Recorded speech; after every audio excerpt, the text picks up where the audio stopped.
Good morning, everyone. How y'all doing this morning? Morning med check. This is your daily reminder to take your medication early in the morning. Good morning, Miss Coffee. I know you're on double duty right now, boo. I'm so sorry, but thank you so very much. Hey, Robin. Good morning. Good morning. Everybody, come on in. Come on in. I know everybody's on double duty this morning. There's a lot going on. A lot of people live at the same time. Um, you know, yeah, you used to having them double devices like me.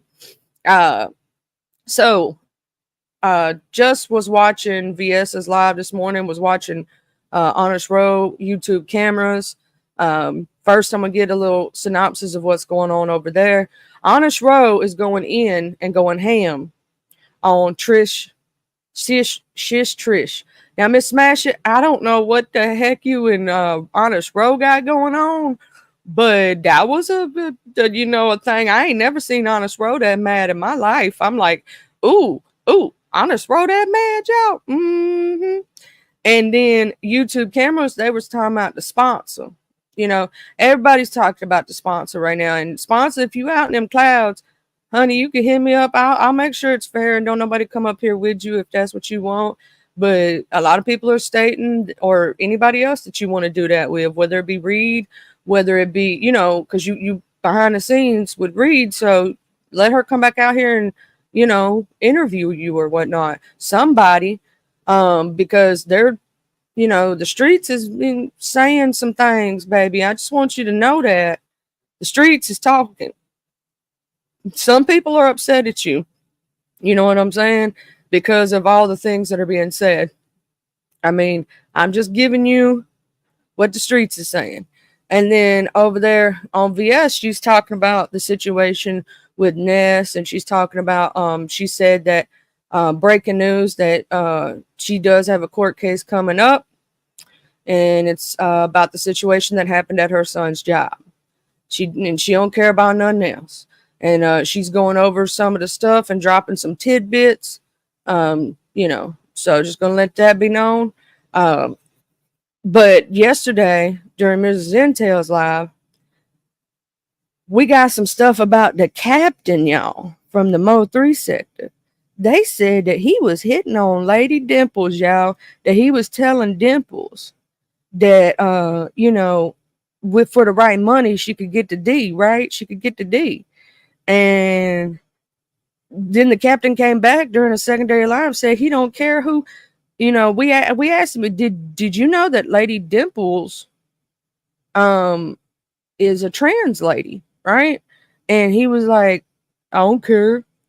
You know what I'm saying? So he doesn't obviously care that, he's now it's prostitution gate, and then we had STD gate. So he said he don't care if people spread that rumor about him. He said, I guess all content's good content and it'll give him some clicks and views. So he don't care.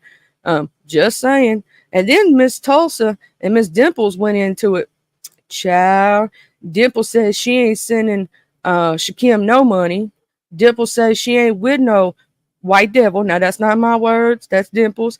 She says she ain't paying for no peen. Tulsa said she ain't never paid for no peen. And for Dimples to pay her man some money, to pay, Miss Tulsa's man some money. Tulsa said Dimples ain't got no A or no D, that she bad built, and stuff like that. She said that she shaped like a oh no, Dimple said she bad built and she shaped like the letter P. That's Dimple said that about herself. And then Pizza came back and was laughing and said a stump down P. And Dimple said she could suck a mean P. And Demon O said Dimples was being so positive about herself. And Dimple said she can cook, because they're asking Dimples to say nice things about herself.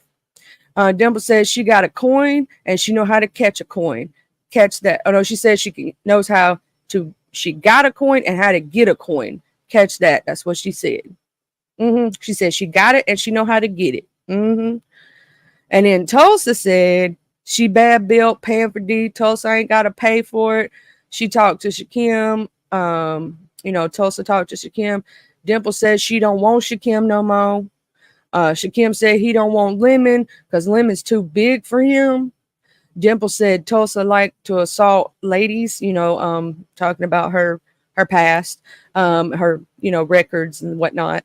Dimples told Shakim, said Lemon had a little one, but Tulsa said that Lemon had a big one. Shakim don't want Lemon because he's fat. That's what they were saying. Dimples being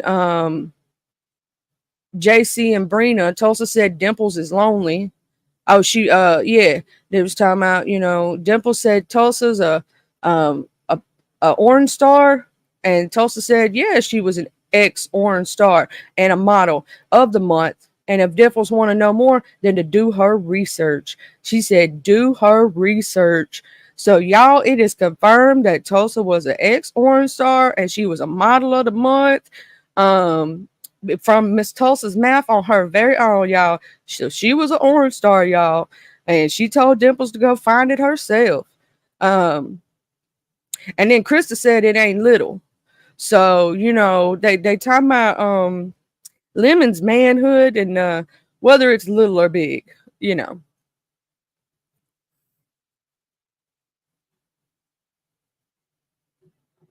Okay, and then baby mama Brina repeated again when I went over to Rodney's live. It was no ODS's live.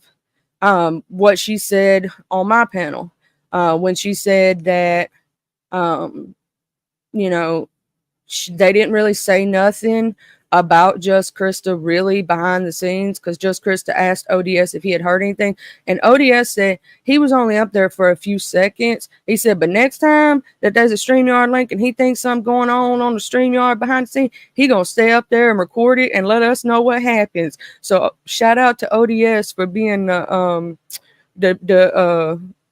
back chat, recorder for us when they're having this private StreamYards. The private StreamYard detective. That's what we're going to call you, ODS, the private StreamYard detective. And so she basically repeated what she had said in my live the other day of in ODS's, that that's all she did was ask him about what was going on between Just Krista and him, and he told her to, like, she said, give me your number, and he said for her to download Discord all over again, and she said, which she deleted, and so she left it at that. She basically didn't really talk to Lemon like that day. He wanted her to re-download Discord. She didn't want to do it, and so that was it. Now Rodney's live, y'all. Now Rodney had a popping live yesterday. Queen Sanity and Just Krista went at it on Rodney's, y'all. There was some cussing and some fussing. Queen Funny made fun of JC's height and said that JC got mad and started acting funny to her. And after she started claiming Lemon, okay, JC said Queen Sanity has a big head. That's what JC said. Queen Sanity said that JC's the beard, and said he don't need a beard. And then JC said he don't need a beard. He can grow one on his own. He a grown man.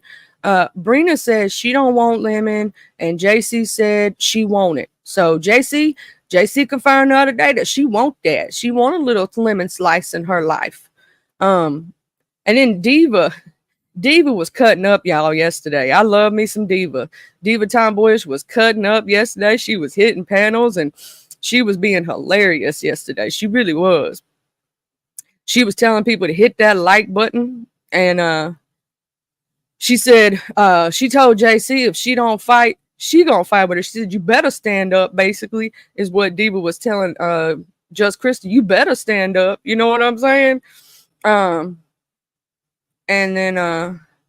then Queen Sanity asked JC why she fighting, because if he's yours, then you don't need to woo bang. Like, you don't need to be fighting. You know what I'm saying? If he's yours, can't nobody take what is yours. And then Rico went at Queen Sanity, and Rico and Queen Sanity had a back and forth. And Rico said Lemon don't want Sanity. And Brina and Queen Sanity and JC feel like, well, no, I think all of them don't feel like he's Yag or whatnot, but I'm not sure. I may have mixed that up. I hope not. If Miss Brina and Queen Sanity are in the clouds, do y'all believe he is or isn't? I was making sure because I was trying to hear all that at once. There was a lot going on. Rico said that Queen Sanity was on Sexy Toy Ladies, which I don't know her. She's from the Mo 3 sector. Talking mad ish on Lemon and then all up in his face like everything cool. Now that's what Rico said. Brina said he was talking to both JC and Brina at the time, and she shouldn't be mad at Brina because it ain't Brina's fault that Lemon was playing the field, right? It ain't her fault. Okay. Rico said Lemon need to explain himself, which is, he probably slept all night long, y'all. He was up for like 3 days. That man needed his rest, y'all. Diva said Tracy should hit the link if she don't unblock her. Now I'm gonna give you a little word of advice, Tracy. This is what Diva said. She said she gonna troll you if you don't unblock her, and it's gonna start Monday. So you might want to get on that unblock list and just that's just just saying. And then Diva was playing around with Big Rig. She was joking and stuff. And she said Big Rig was taking up all the screen. She's talking about his first live he did. She said, basically she said she gonna break him in. Because, when you first come in the beef sector, somebody gonna read you down for filth, right? Or, and she didn't do it hard. She was just playing. She didn't really go in hard. Because I'm going to tell you something. Diva could go in hard. But Diva was playful yesterday, and I loved it. I love when Diva gets playful. Even if it's at me, like, child, I'll be up in the clouds laughing because I love me some Diva tomboyish and she knows it. Diva said Big Rig was taking up all the screen. Diva said she's gonna break you in, and then she gave an example. She gave an example to Just Krista on how to drag somebody, right? She said to Brina that Brina needed to take a pregnancy test because she got her knocked up like everybody else. Right? She was joking with Brina because she likes Brina. But she told her, she said, yeah, I just got you knocked up. Brina then came back and joking around with Diva and said, at least she can have kids. That's what Brina said. And then Diva said Big Rig took up all the screen. He was the avatar, the background, the intro, and the outro. And then Rico said Queen Sanity needed to worry about her health. Diva said, let your nuts hang, Rodney, let your nuts hang. She was saying, drop your nuts. I love me some Diva. And then Diva gave Brina twins as she left. And she told JC to step your pussy up and cuss that motherfucker out. That's what Diva said. She told her to step her cootie up. She did. VS, yes, Big Rig is a straight man as far as I know. He's like one of our first straight men. He said on his show, like, his commentary is not going to be full beef sector, even though he is over here. It's not going to be Umar sector. He's going to be doing other things, but if situations arise and people ask him about situations or something like that, then yes, he would cover it, but that's not going to be his main topic. Big Rigs is really, if you talk to him, VS, he's a really kind-hearted person. And I will say he came in the sector the correct way.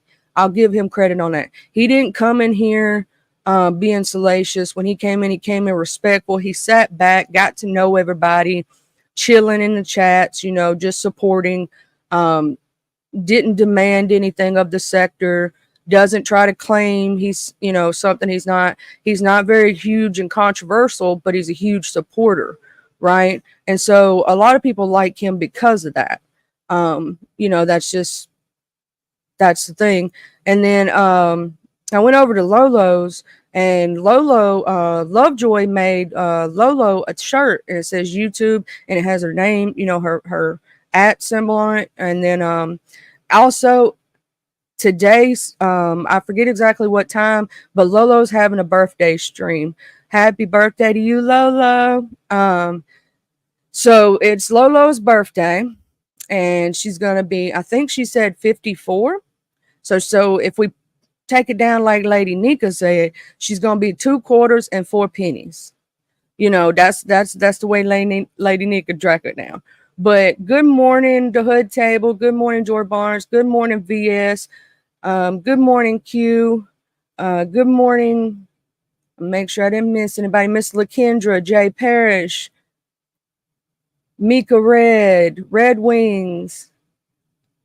Okay, I think I got everybody that's dropped down. And good morning to the Sky Watchers. How are you doing this morning? I hope you're having a good one. It was a really good live over there. We were having fun and everything else. Good morning, Tiffany. But I'm gonna tell you something. Diva was playing around yesterday. We went on the hood table and we was talking.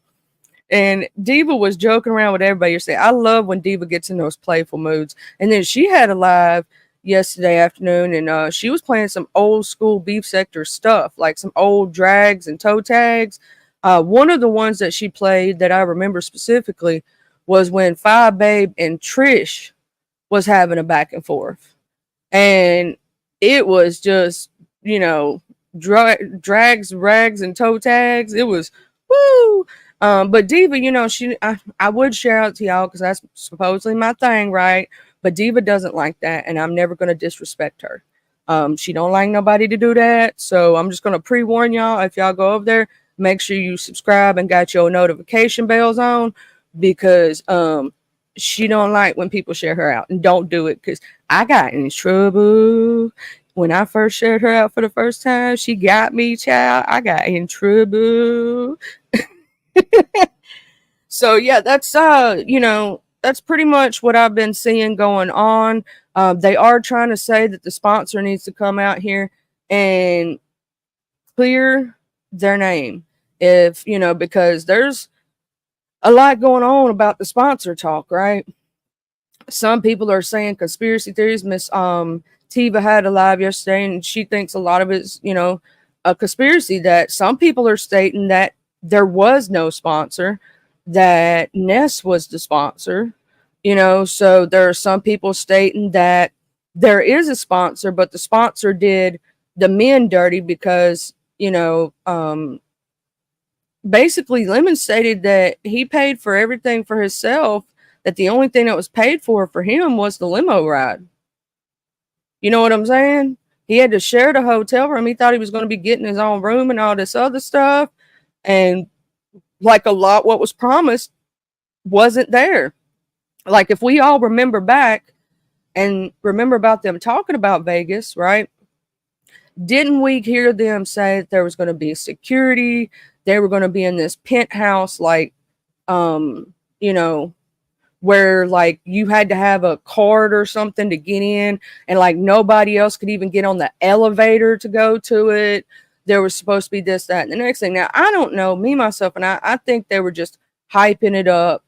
A lot of it was hype, right? Like Lemon said he got, what was it, 7K, 5K for his car, to fix up his car. But then he's retracted that since and said that he didn't get nothing, and he was supposed to get his spending money either during the trip or right after to get paid back. Now, Lolo has stated that she did get paid back. Ness is saying she got her money. Lemon did state that the only way the sponsor would send him money was either through Lolo or through Ness. Now, my question for that is, why couldn't the sponsor send it to him directly? Lemon has a cash app. You know what I'm saying? Like, sponsor, that's a question that I would like to ask you. Was it because your husband didn't, like, is it because they were men and your husband didn't want you sending anything to a grown man? Is that why? Like, I want to know from you, sponsor. Like, we need to hear from you. Like, if you want to, interview with anybody on these streets, please do so, because I'm going to cover it. Yes, we want to know. Inquiring minds need to know. Okay. Good morning, Street in Scotland. I want to know about that. I mean, I don't know if y'all do. Are y'all okay? Here's my question for the chat. Are y'all tired, absolutely tired of Vegas Gate, or do you just want it all laid out on the table in 1 week and then we move on to something else? Like, you want all of everything, all the receipts that everybody got, and then move on from it. That's what I want to know. Because some people I know I've been hearing are absolutely tired of hearing about it. They don't want to hear about it no more. Some people still think it's up for debate, on certain things. They just want to know the God honest truth. Like, stop playing with their emotions. Let us know. With Lemon's situation, they want him to drop all the receipts he has. Like, if you got the receipts, drop them. Because, that's one thing about the beef sector. We've always had receipts. You know what I'm saying? Now, I'm not saying that we don't talk about stuff and add to it and do stuff like that. But there's another thing that some people are saying, that the beef sector don't run plays like that. And some people are thinking it's a play. Now, that's what some people are saying. They think it's a whole play, that they're doing this for salaciousness, for views, for clicks, and that by 2 weeks from now, they'll all be friends again. That's what some people are thinking. This is what I've been seeing on the streets. I'm reporting what I've been seeing in the chats. Oh, we should call it Vegas on a budget. Okay. And Tiffany, I kind of feel like you do. Put it all on the table. Like, I don't want to drag this out for another 2 or 3, 4, 5 weeks. Put it out on the table. Put it out. Let us know. We want to know, inquiring minds. If you got something that's going to blow these streets on fire, put it out. We want to blow the streets on fire. We want to know about it. You know what I'm saying? We don't want to just sit there and play over the same thing over and over and over again. The things we done heard, right? And I know that it makes all of us content creators go, well, we don't heard all this before. That's nothing new. So a lot of people aren't going live and talking about it because it's regurgitated, right? And they don't want the regurgitation. They want something new, right? So if you're wanting to still talk about something that happened then, or you're still wanting to drag each other, drop something that ain't nobody seen before. Drop something on the other person that's so salacious they can't come back from it. That's what the sector's wanting. VS, I did hear about it, and I said it yesterday. When Lemon was talking about the case between UNS, yesterday, day before yesterday on his live, he stated the way he said it.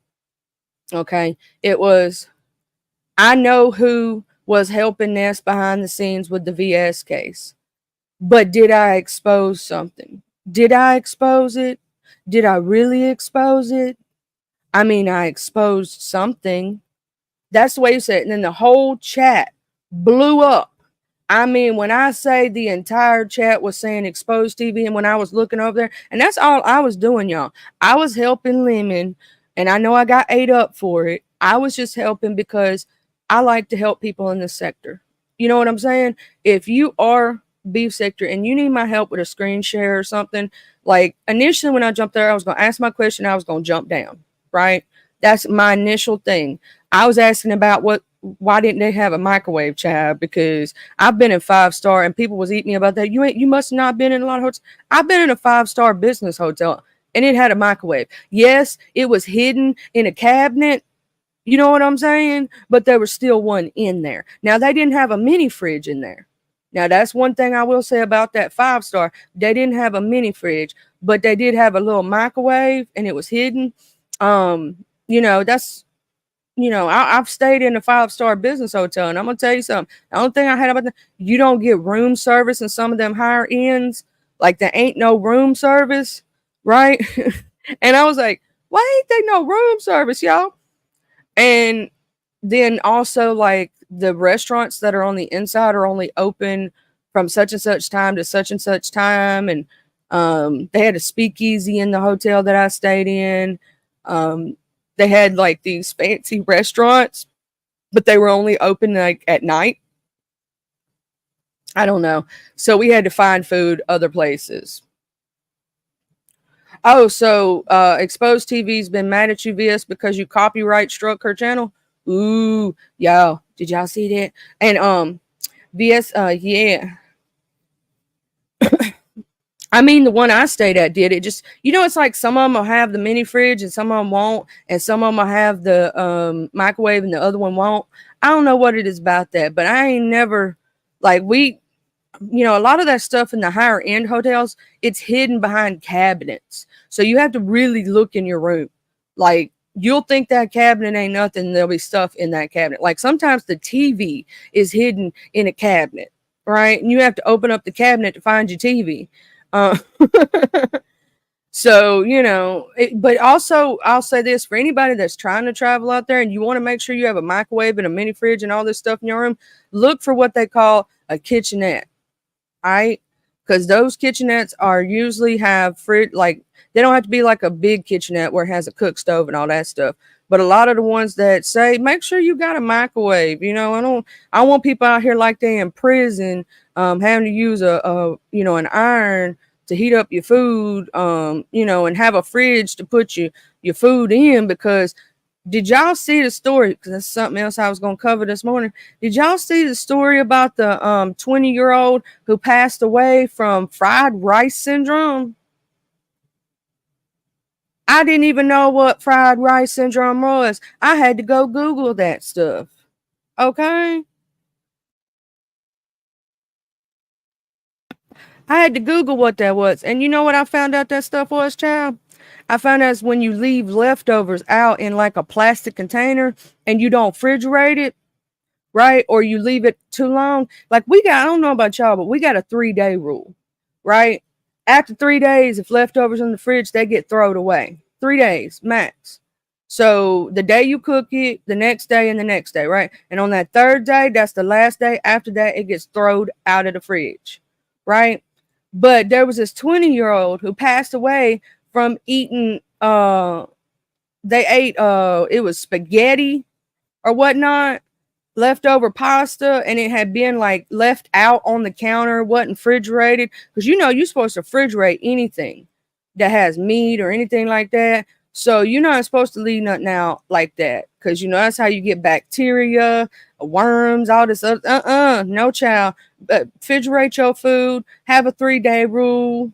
Well, I mean, yeah, you can eat the Thanksgiving food for up to about a week, but I don't go past a certain day. I don't know why my mama's OCD like a mofo on that stuff. Like she always has been. Maybe that's why I never got sick like that on food poisoning or nothing. I only got food poisoning one time, and I'm going to tell y'all what they did to me. Okay. So I went to the store, right? And I bought this chicken, right? I got home. I thought the chicken was okay. I was wondering why it was smaller than normal. Like the chicken was like no bigger than my fist, and I got little hands. Like the chicken thighs was smaller than my fist, and I got baby hands, and they should have been like, twice the size of my fist. I didn't think nothing about it at first. I cooked it. I did, barbecue chicken, so it.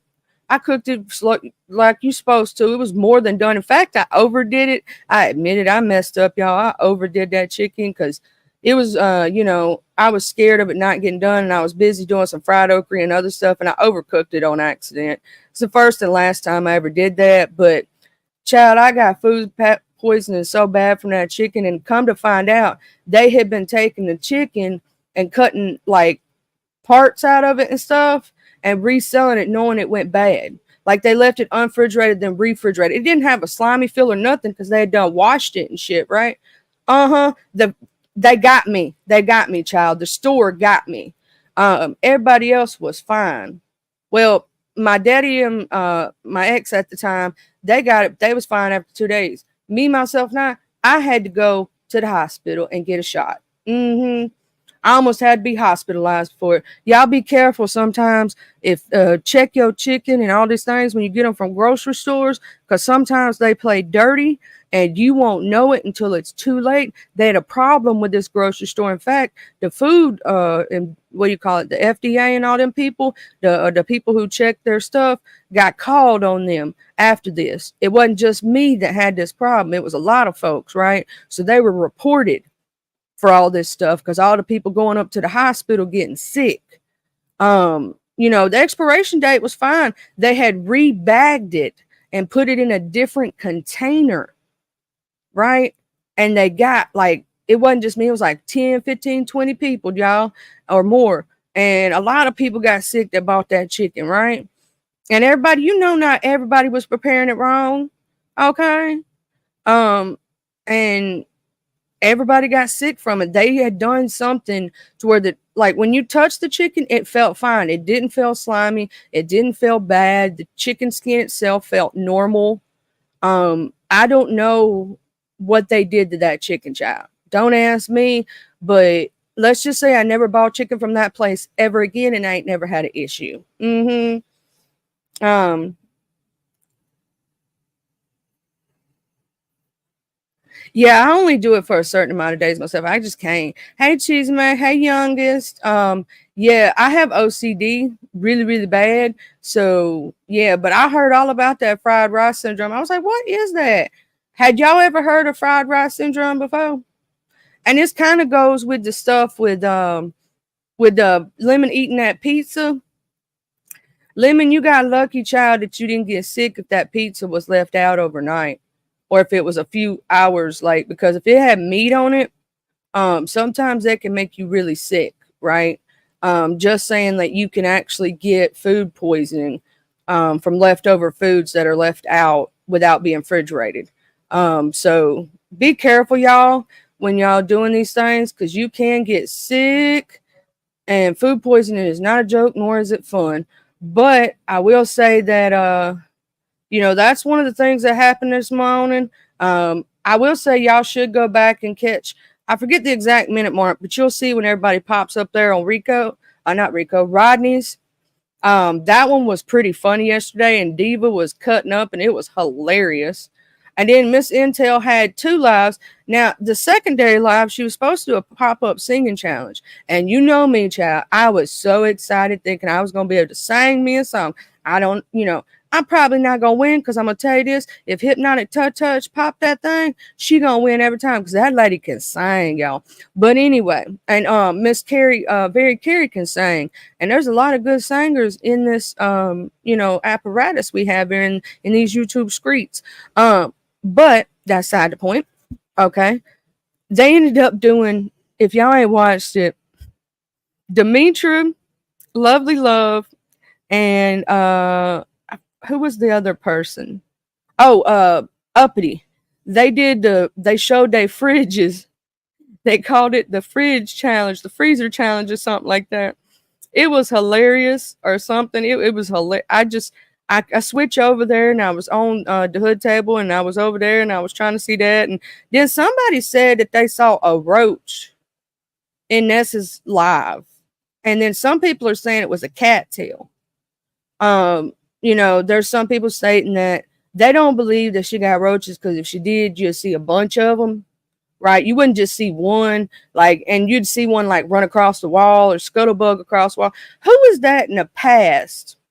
Oh, I think it was Mitra VS. It was Demetra, I believe, for the fridge. I don't even know if they won any money or anything like that. I don't know if it was bragging rights or all that. I just saw it and saw the poll in the chat. I don't know if somebody screenshot. It was on Pizarro's.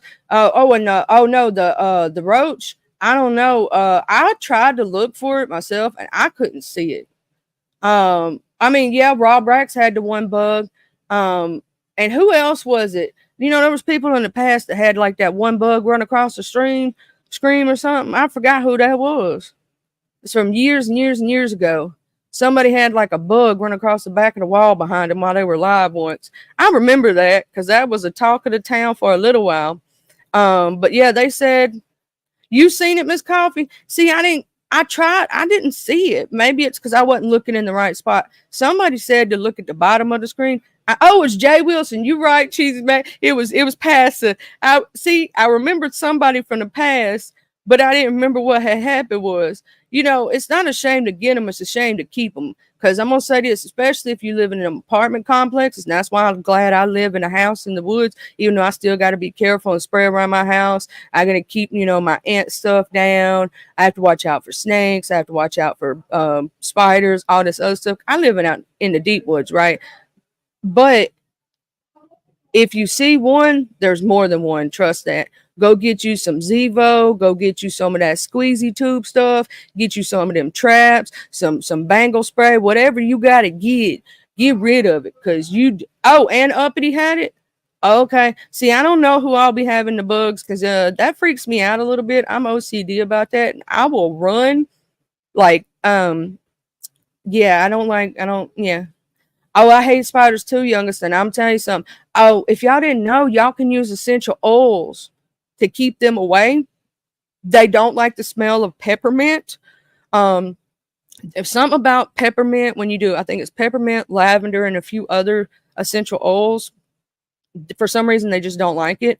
Oh, and another trick: if you have ants coming in, because I have this problem every year because I live in the South, and when it gets dry, or when it rains too much, they always move in and stuff. Um, get a chalk, right?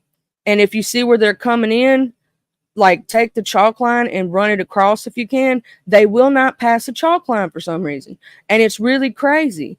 We have some stuff that is like little granules that we put on the ant beds because that's our main problem down here. But yeah, it keeps spiders away as well. Like we do the peppermint and the essential oil sprays, and we even have those little plug-ins that you put in the wild. Mm-hmm. Oh yeah, they I've heard about using the ash from a barbecue grill on an anthill and it works. We just buy those little granules because it's easier. In fact, the county that I live in, if you go up there and ask them, they'll give it to you for free. So I don't know if your area will do that because different cities, different states, all that. But I know down here where I live, you can actually go ask the county workers, the people who do the stuff on the side of the roads and all that, and they'll actually give you like a couple bottles of the stuff to keep the ants out because they're a real pest down here. Now, here's my question. What in the world are we all doing on these streets? I'm gonna say this: if you got them, get rid of them before they become a problem. I use the plug-ins. I do. I use the plug-ins on in my walls. We got some peppermint flavored ones, and I'm actually fixing to get me some the ones where you put the water and the essential oils in it. I love those things. I'm gonna get me some of those. I call them infusers, but I don't think that's the name of them. But I'm gonna get me some of those and put them. I'm gonna put one in my room, one in the dining room area because we have our dining room area and our kitchen area, but it's all open, right? Even though the dining room is its own room, and it does have like these barn doors that slide together, and it's got an archway to connect where the kitchen and the dining room is. But it's a pretty open space because we keep the doors open, like the barn doors or whatnot. And then you have the two living rooms. So the way I was going to do it was put one in my room, one in the kitchen area, and then one back there in the back living room. And I think that'll cover the whole space. I'm not sure. I may have to buy a third one. Child, I'm gonna say this. I love having a bigger house than I used to, but I also hate having to clean it all. Um, that's the one thing when you go from smaller to bigger, you don't realize how much cleaning that you're gonna have to do and how much floors space there is when you go from smaller to bigger. I will say that. But I'm gonna go ahead and drop this link if anybody wants to pop up and talk about anything they heard today. If not, that's also cool. But yeah, I have the plugins for the peppermint right now, but I want some of those infusers because I just love those things. Diffuser, infuser, whatever. I love those things. They smell so good. They can make your whole house smell good. Let me go over here to I gotta go to my channel and go to my live and pin this link so I don't have to worry about dropping that no more.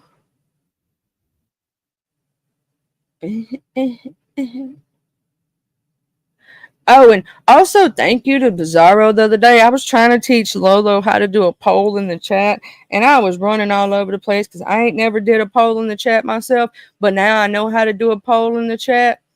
Um, but at the time I was trying to figure it out myself. I was like, I think you can go over here and do it from your editing area. And I was wrong. But thank you, Miss Intel, for telling us really how to do it. And the hood table, thank you also. It was both of y'all that was helping because I found it out from, the hood table. I read her comment and she's the one that led me to. I was like, oh, snap, that's how you do it. So now I know how to make polls and stuff. I'm like, look at me. Whoop, whoop. But I'm gonna say this. Me, myself, and I heard VS is live this morning. If y'all ain't go rewatch that. Honest Row had a really good live this morning. He was talking about Shish Trish. Go rewatch that. And then also UTC, they were talking about the sponsor or whatnot. But that's the one person that I actually VS, the person you have the court case coming up with, is the one person I don't like. And let me explain to you why. All right. Anybody who's going to put a child's life in danger, I don't like you no more. I'm sorry. I can't get with you. Even if me and you never had a personal beef, I can't do that. When you try to put a child's life in danger, I can't get behind that. I'm sorry. VS, you're a grown ass woman. You can handle yourself. I know that. But when you try to put an innocent person who's just trying to go to work and they did nothing to nobody in harm's way and could have got pew-pewed and unlocked, nah, I ain't cool with that. I ain't cool with that. I'll never be cool with that. That's just me. That's what I'm saying. Like, if that happened to anybody on the streets, I'd feel the same way. No. And that's the thing. Y'all don't ever hear me, and I won't talk about. That's just me. I'm not into dragging the kids or death. You know, I do report what I hear in the streets. You know, so even I reported what Ness had said, that she doesn't think that Lemon actually had a brother, and some people are saying he's doing it for sympathy. Me, myself, and I know what it's like to lose someone, and it's never easy. So, you know, he may be going through some things. Now, I will say I was not yesterday expecting Miss Krista nor Miss Sabrina to pop up at the same time. I was glad it happened, though, because the ladies did need to have that conversation, in my opinion. They needed to have that conversation, you know, because, you know, they were talking on different platforms, but hadn't been able to talk to each other. So anybody that I know that Tulsa came up here doing that, and I'm sorry if you thought I was slighting you by saying that I just didn't want nobody coming up here with the stuff and causing problems. I wanted them to be able to talk. So I was trying to keep it not as salacious and let them have their conversation. You know what I'm saying? Have grown folk conversation. Sunshine, I ain't gonna repeat the name, but if you weren't around these streets, you'll find out who that is. And it's very rare for me to dislike someone. It really is, Sunshine, because I like everybody. I like everybody equally. I don't have in my opinion, don't have a problem with anybody, but that's just one thing I cannot stand or stand for. You know, and I would do that for anybody. It don't matter. Like, if somebody was to even see who can I use as an example, who has kids in this sector that may or may not like me. If somebody did that with Uppity, I wouldn't like that because she has a child. If somebody did that with Brooke, she has children, I wouldn't like that. Right? I'm just throwing out random parents in the sector, right? Anybody, I don't care who you are, if you like me or don't like you. If somebody was to put your child's life in danger, I don't like that stuff. I don't. It's not cool. Especially when it comes to what the world is going on today. Thank God those police officers didn't pull a pew-pew and go crazy. That young man could have lost his life for just trying to work. No, I don't like that. And that's just like if they did it to anybody. I would not like that. But, you know, with the situations that are going on, we have now. I will say the captain. I think the reason that he didn't care if people spread that narrative about him and Lady Dimples is because it would bring clicks and views to his channel, and that's why he didn't care. But I mean, he don't care what nobody says about him, because I mean, we've already had STD gate, right? Now we have prostitution gate. So, you know, Brandon, if they put that prostitution on your back, you know, if that was you in the chat, it misentails, then, you know, they're going to put that jacket on your back because you didn't clear it up. So you had a choice. You had a chance to say something and do something. So now if the beef sector says that you like trans women and you're willing to prostitute your peen for any amount of money, that's on you. You know what I'm saying? Because when I was asking you that question yesterday, I was literally asking out of curiosity, and you got smart as hell with me. Then you got smart as hell with D Miss O, and D Miss O was reading you, in the chat, and whatnot, and you was reading her, and y'all were going back and forth. But I'm gonna tell you something. I wouldn't want that jacket put on my back. How many of y'all would want put on your back that you willing to sell yourself for any amount of money? Like your personal parts. But I mean, hell, he just went through STD gate, and some people say that was the overplay for the underplay they sell. Hell, right now they going after I saw him have a picture up that he said supposedly was Mink Mob's mama. I don't know. Then he had pictures of Aisha when she fought Queen. And then Queen was exposing his text messages the other day. And I caught that live, and I was like, what? So Brandon's just in a whole lot of kerfuffles right now, is all I got to say. The captain. And so whatever goes on with him and her in the next one, that's they so and I heard that Brandon is going at it with pretty much everybody. I'm like, what the? Did the whole sector turn on him? Like, has anybody heard about that? I don't know. But it was a whole kerfuffle. It was a whole craziness. Good morning, Conscious Energy, and good morning, Sunshine. I didn't get to say that a while ago. VS, Miss Cheesemat. I hate that I'm probably messing up your name because, I'm country and I mess up names. My lady Q, my pretty lady. Youngest, already. Well, that's true, Sunshine. I really don't care what people say about me either. Hey, room shaker. That's I've always called her shaker because she shake the room. I don't really care what people say about me either. Most of the time I ignore it. But now if it comes down to like a specific jacket being put on the back, I'm not gonna let that rumor run. I am gonna clear it up. Whether it depends, because sometimes like that kind of jacket, yeah, I'm gonna clear it up. I'm going, oh shit, I didn't know, bruh. Even I was trying to defend him, and he didn't even realize that earlier in the chat. I had stated, well, maybe it's because he's new to the sector and he didn't know, maybe he doesn't know who Lady Dimples is, just give him benefit of the doubt like I always do. Well, Brandon, you can stand on your own. I ain't never gonna try to help you out again, bro. Good morning, Miss Morgan. Let the salaciousness fly. In fact, I'll add to it for you if you want. If you want to create your storylines out of all that stuff, I'll create one for you. You want it? I'll do it. Okay, LQ. Okay, that's gonna be my LQ. But yeah, I'll tell YouTube cameras I said thank you, boo. I did go up there, I did share her out, and I liked her up, and I was watching her while I was getting ready for everything. I was getting my coffee, I was running around. I had 3 different devices going at once, y'all, this morning. I had Honest Row on one tab, I had VS Icon on another tab, and I had YouTube cameras on the other tab. And I was trying to get everything, trying to watch everybody at once. And child, I swear, early in the morning, my brain was like, woo!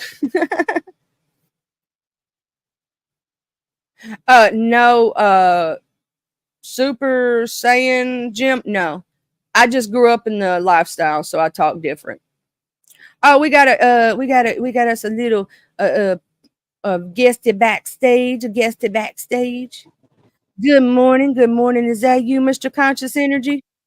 Peace and love, peace and love, peace and love. Charlie, good morning, Grand Rising. Grand Rise, and yes, I do put cream in my coffee. I have to have cream in my coffee, or I get upset tummies. Oh, I had to take a drink of that coffee. It was so good. How you doing this morning, Mr. Conscious? I'm doing just fine. Charlie, you mind if I do my intro? Go ahead. Peace and blessings, family. Peace and blessings. This your boy, Conscious Energy. Speaking to you with the spectacular vernacular. Doing it all legal so I can fly like an eagle. Family, I'm sending all y'all, including Charlie, tons and tons of good energy. Take that, take that, take that. On this beautiful Friday, we just woo breathing that good out. Every time you do that, I think of the old wrestler that goes, "Hello, ladies." I forgot his name, but that's who I think of. Yeah, yeah. Well, you know something, Charlie, man, it's a very interesting kerfuffle. You know, it's kerfuffles going on all over the place. But you know, Charlie, one thing I didn't realize, you know, participating in your sector and my sector is that everybody ain't gonna like you, Charlie. You can't make everybody like you.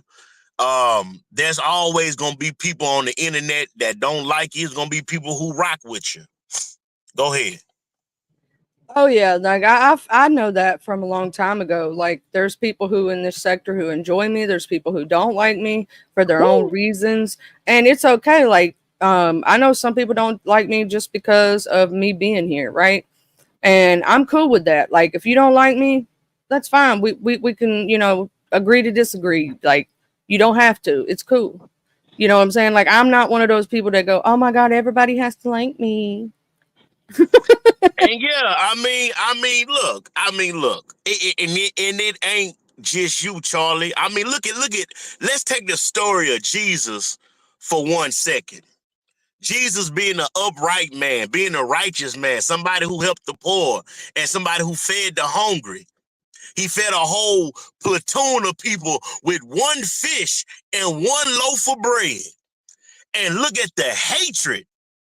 Look at the animosity that they had for Jesus. And so there's a quote in the Bible that says, I don't know if it's John 3:16, but it says, if you are not being persecuted in my name, then I don't know who you is, Charlie. And Charlie, if you're not being persecuted on YouTube, if you're not being disliked, then you know, you really ain't doing nothing. You know, they got that old saying, Charlie, if you ain't got no haters, you ain't doing nothing. Go ahead, I'm gonna mute my mic. That is very true. You're gonna have if you come out on these streets or you do anything, you're gonna have people who like you. You're gonna have people who dislike you. You're gonna have all different kind of things come your way. But John 3:16 is the actual Bible verse for me. Is when God gave His only begotten Son for us. Oh yeah. Oh my bad, Charlie. You sure right. Sometimes I get the Bible verses messed up. But that's good, man, that you know what I'm saying, you know your Bible. Yeah. Show you right. We got Mr. Beasley back here. Do you mind if he comes up? Beasley can come up. I mean, yeah, this your channel. Charlie, you can bring up whoever you want to, sweetie.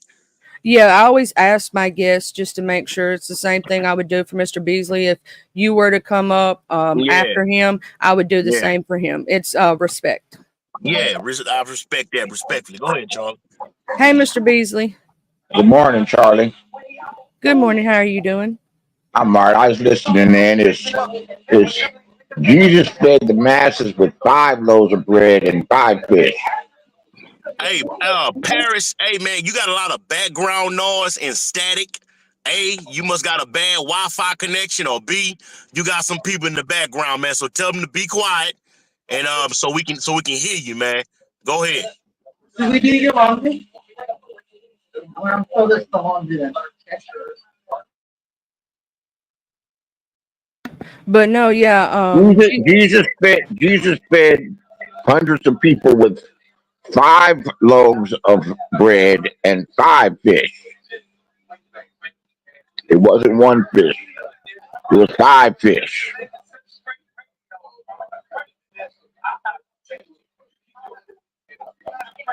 Yeah, he was a miracle worker. I mean, if you think about it, he turned water into wine. I'm gonna tell you what, I don't like to joke with Jesus too much, but he's my homie. But Jesus was the life of the party. He was turning all that water into wine, and everybody was getting. But you know why he turned the water into wine, right? Why he changed the water into wine, Charlie? Tell us. Because the water wasn't, like good enough to drink, and you could get sick from it. So he did that to make sure, everybody was cool. Everybody ain't gonna get sick. Yeah. And you know some Paris, You know, I heard what you said, you know, about the bread. I was using that as an example. So it don't matter if it was 1 fish, 2 fish, 3 breads, or 5 breads. You clearly get the point that I'm trying to make. So why are you up here, Paris? What is it that you are trying to come across, man? Because I know you have an agenda. When you click the link, you see me on here talking to Charlie. You already have an agenda in your mind. So tell us, what is it that you really want? Because you ain't come up here to talk about no Jesus. So what is it that you really want, Mr. Paris?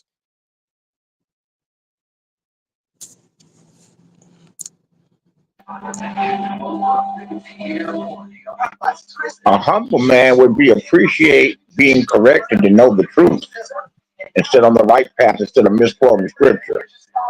Well, a righteous man would have a decent. I would be happy. A righteous man would have a decent Wi-Fi connection. I would be happy. And not I have would be happy. background I would be happy. In his I live would stream. be happy. I would be happy if I were misquoting scripture. If someone with more knowledge were to correct me and send me on the right path, I would hate to be wrong. Mr. Paris, and I would be Mr. happy. Paris, Mr. Hold Paris. on a second. When you look in the mirror this morning, I gotta go to the bathroom. Hold on a second, Mr. Paris. I'm going to the bathroom. I'll be right back. This morning, when you look in the mirror this morning, all right, did you say to yourself, why did God make me this why did God make me this hideous? Huh? That's what you said this morning, huh? Because you don't give a dang about us talking about the Lord or anything. You just want to come up here and troll. You decided that you wanted to come up here and try to antagonize your brother Conscious Energy. And I'm going to say it one more time, Mr. Paris. You need to get your life together. All right? You need to get your life together, and you need to find you some business and something to do. All right? Because if you came up here this morning to antagonize your brother Conscious Energy, I'm going to return that energy right back to you. I refuse to be bullied. I refuse to be belittled. And I refuse to be criticized from a low-life entity like yourself, Mr. Paris. We are not the same. We are not on the same level. All right? So go ahead and drop down and return to your miserable existence with your house full of roaches, ticks, fleas, and bed bugs. All right?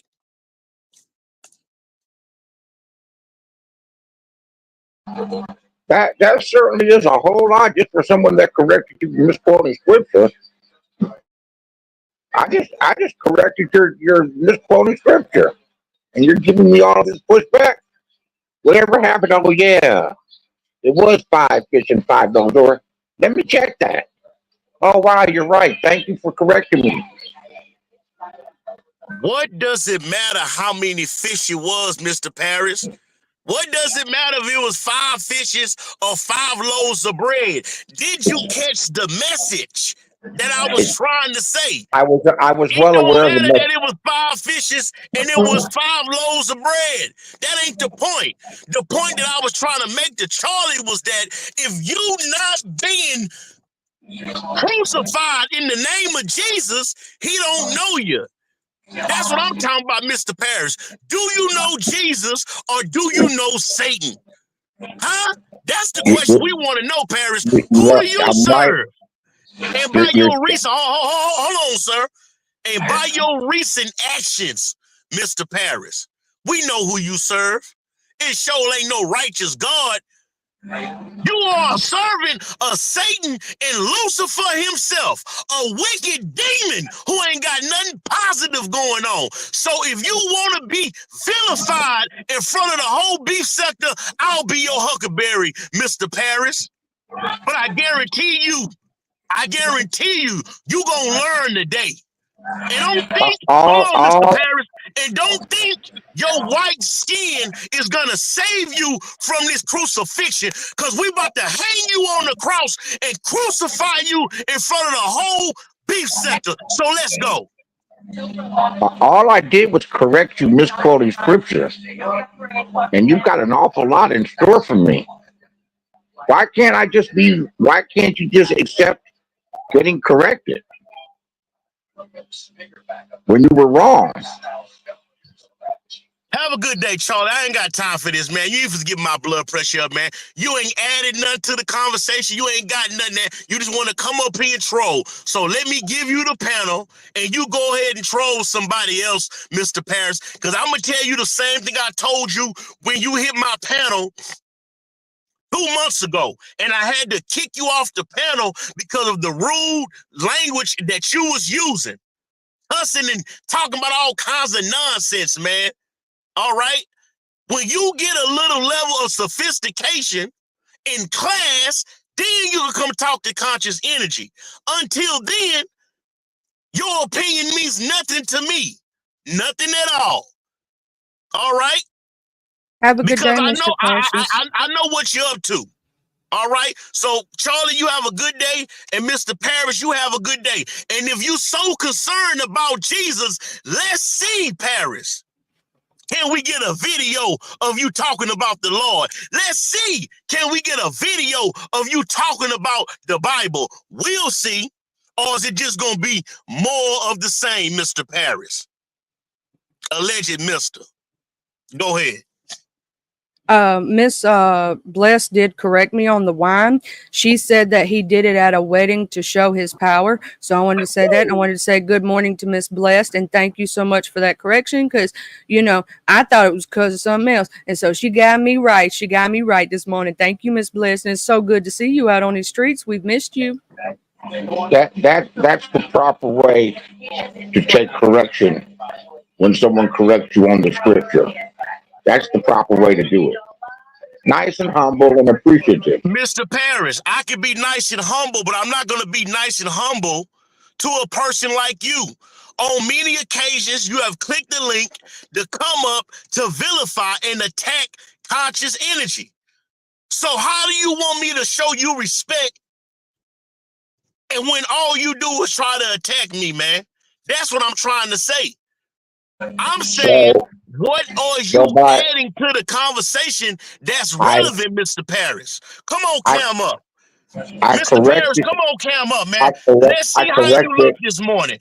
Did you wash your face and brush your teeth this morning, Mr. Paris? Click the cam button and let's see what you look like. Since you got so much courage this morning, you got so much to say this morning, click the cam button. Let's see how you look this morning, Mr. Paris.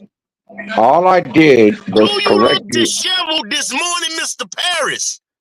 No. Is you gonna click the cam button so we can see how you look, yes or no?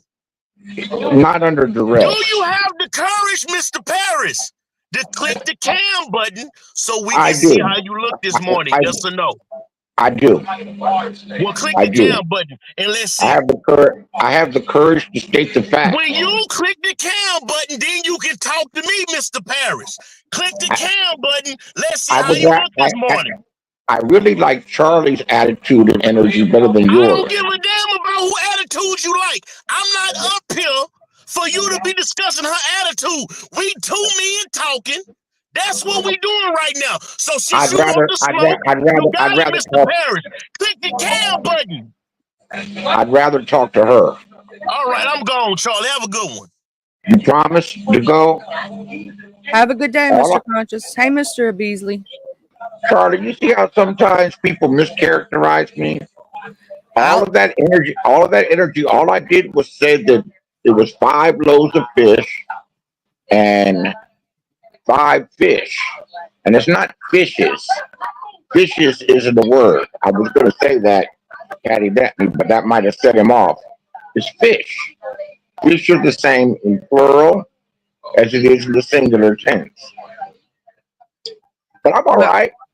I think that everybody should be able to take correction when you mess up because I mess up all the time, and sometimes people have to get me together, and I enjoy it if I know I messed up. All right, then you won't make that mistake the next time.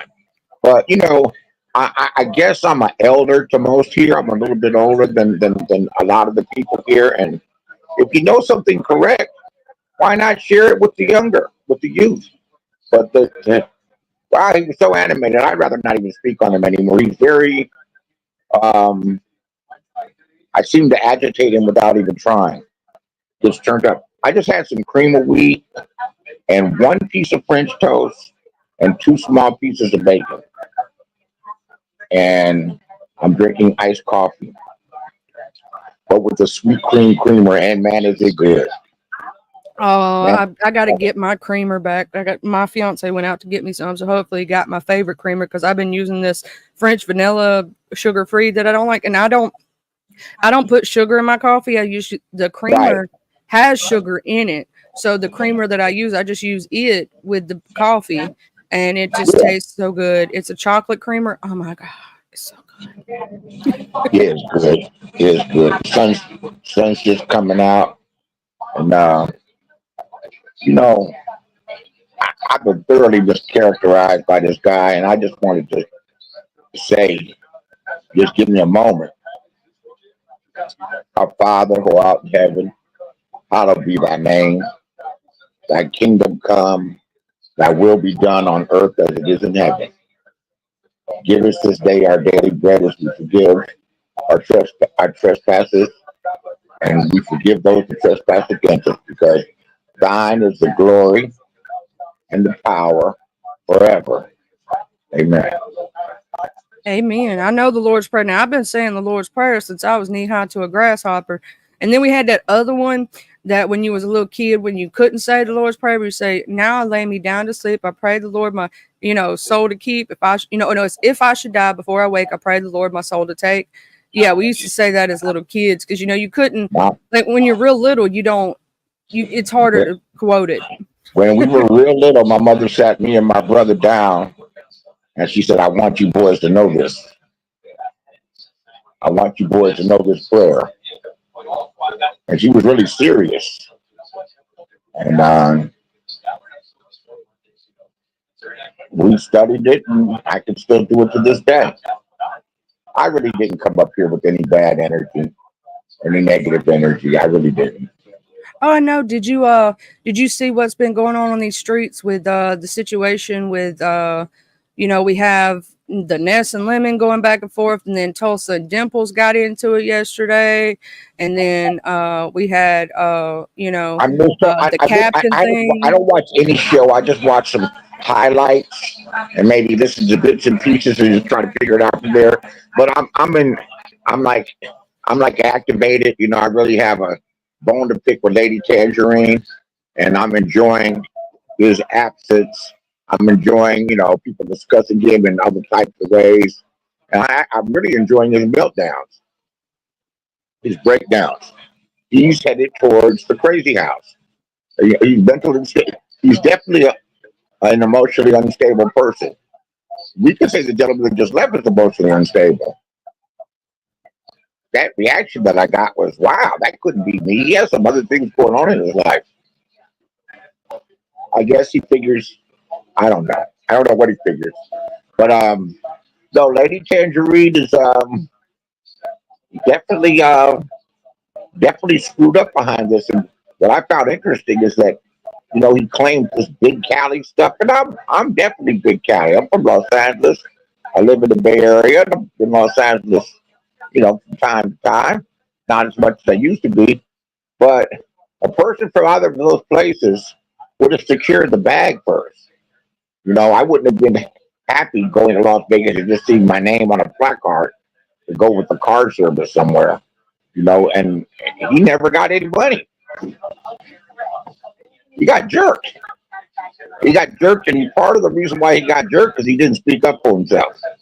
You think? Let me ask you this: you think BS would have agreed to those terms to get $1,000, whatever, when she got there and not get her money? No, she'd have got her money. I done said that if somebody told me they was gonna give me $1,000 and didn't give it, we gonna have Right. a situation. I'm calling you every day, all day. I ain't playing. I'm going, no, that's a lot of money. I ain't playing about no 1K. Or I would at least go on strike. I wouldn't give you any of the whatever my present set was asked for. And it's possible that Ness got his money. That's what people are saying. Now I did hear that on the streets too, that some people was stating that Ness had got the money and just didn't give it to Lemon. Now that's what some people are stating, and that she bought makeup with it or something. I don't know. I believe it's Timu outfits. That's what some of the streets is saying, because I heard it too. So I know I wasn't the only one that heard that. I don't know if those are just people who don't like Ness, or if that's like, you know, people are like just feeling that way. But yeah, that's what they said. Man, my whole body is so sore. I've been doing physical training for a little surgery that I had, exercising my legs, and they're doing my arms and got me doing some stuff, twisting my core. And it's not hard exercise. Okay? It's not hard exercise. But I've been doing it consistently, and for an hour and a half each day. My body's so sore, man. I got to meet with them again today. And they said, oh, no, don't worry. Yesterday they said, oh, don't worry, you're sore. Oh, okay. Well, we're going to go light. And we get in there and we're doing the same damn thing we was doing before they got me sore. It's some slave driving. They go, oh, you're sore? Oh, you're sore. You know he's sore. And they must wink at each other like he's sore. Go harder. One day I was doing some leg exercises, and I'm gonna tell you something. I woke up the next day, my legs felt like they were dead to the world, and I was like, nuh-uh. I'm gonna tell you something you can do though, Mr. Beasley, when you have those soreness and whatnot. Get you some Epsom salt and soak in a bath of Epsom salt. It helps relieve the soreness. If I could get up out of the bed to make it to the tub. I mean, I'm sore. At first, it felt energizing. It was easier to put my pants on, you know, to lift up my left leg to get it in there, the right leg's in. But right now, man, I'm a basket case. That stuff ain't no joke. That stuff hurts and stuff and whatnot. But yeah, I was gonna go ahead and show. You know, I know that you Joy Barnes. Everybody's talking about the Sarah Boone case. Yes, I was gonna cover that. The what case? The suitcase lady, the lady who put her husband in a suitcase. I'm not familiar with them, but I usually dodge those stories out just for my mental health. Yeah, I've got some stuff pulled up that I was gonna bring up about that case because it is coming up. They are doing the trial on her right now. Did she chop him up first in pieces? No, he got zipped up in a suitcase and suffocated. And she first tried to, you know, like be her own representative in the court case. Oh, she tried to represent herself. So they're trying. Yeah, they're redoing. They're doing her court case right now.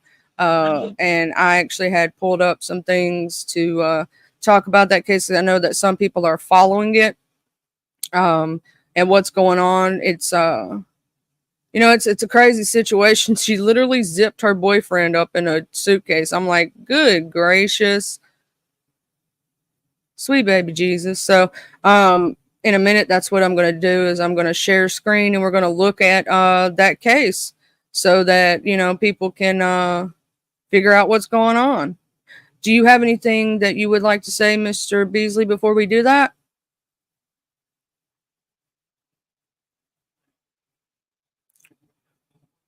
Okay, let's go over here to... No, I'm sorry. Wasn't it 5 when I was on mute? The hood table, wasn't it 5 loaves of bread and 5 fish?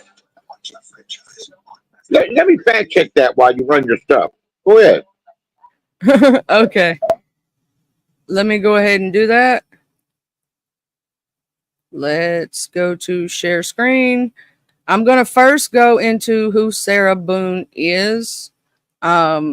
I pulled up, wait, no, that's totally not the right person. Huh? Did you know there was another Sarah Boone, y'all? That was a inventor. She was an African-American inventor. So when people look up this case, they're also going to find out that there was an inventor by that name. But we're going to look up the case right quick and what his name is. And okay, here we go. The killing of George Torres. George Torres Jr., a 42-year-old American man, suffocated to death on February 24th, 2020 in Winter Park, Florida, after being zipped into a suitcase. His girlfriend, then 42-year-old Sarah Boone, was arrested the following day for second-degree murder after agreeing to a police interview. Prior to his death, Torres has been arrested multiple times for alleged instances of domestic violence against Boone, and she had been arrested one time for an alleged instance of domestic violence against Torres. Boone had been arrested for allegedly battery by strangulation against Torres on July of 2018 when both Boone and Torres were arrested. However, her charges were dismissed. Torres has been arrested 4 times for alleged battery against Boone. Boone bailed Torres out of jail each time. The incident. On February the 25th, 2020, Sarah Boone called 911 and told him that her boyfriend, George Torres, was dead. Boone claimed that she and Torres had a single bottle of wine and then decided to play hide and seek. She claimed that they thought it would be funny to put him in a suitcase and that they were both laughing. She stated that she then went upstairs and accidentally fell asleep, leaving Torres in the suitcase. Torres' death was ruled as a homicide. The following day, Boone was asked to go to the police station for an interview. During the interview, forensic investigators asked for her phone. She willingly gave her phone to them, and it was searched. The search found 2 videos that Boone had taken the night before. The videos allegedly showed Boone laughing as Torres pled for help inside the suitcase, stating, "That's what you do when you choke me. That's what I feel like when you cheat on me." Boone stated that she did not remember recording the videos. Trial. Boone was subsequently charged with second-degree murder for killing Torres, held in Orange County Jail without bail. She has written letters to the trial judge stating that she has not been represented fairly. 8 different attorneys appointed to represent her have withdrawn. After the withdrawal of 8 lawyers, Boone has been deemed to have forfeited her right to court-appointed counsel and now must represent herself in court. She is expected to use the battered woman defense at her trial. A date has been set for October 7th of 2024. Okay, and then we're going to share this tab and said, Sarah Boone takes stand in suitcase murder hearing as lawyers argue over evidence. Let's watch this video right quick. Hold on. Ooh. Well, we see the circles, don't we? I don't know what's going on with that. We'll scroll back.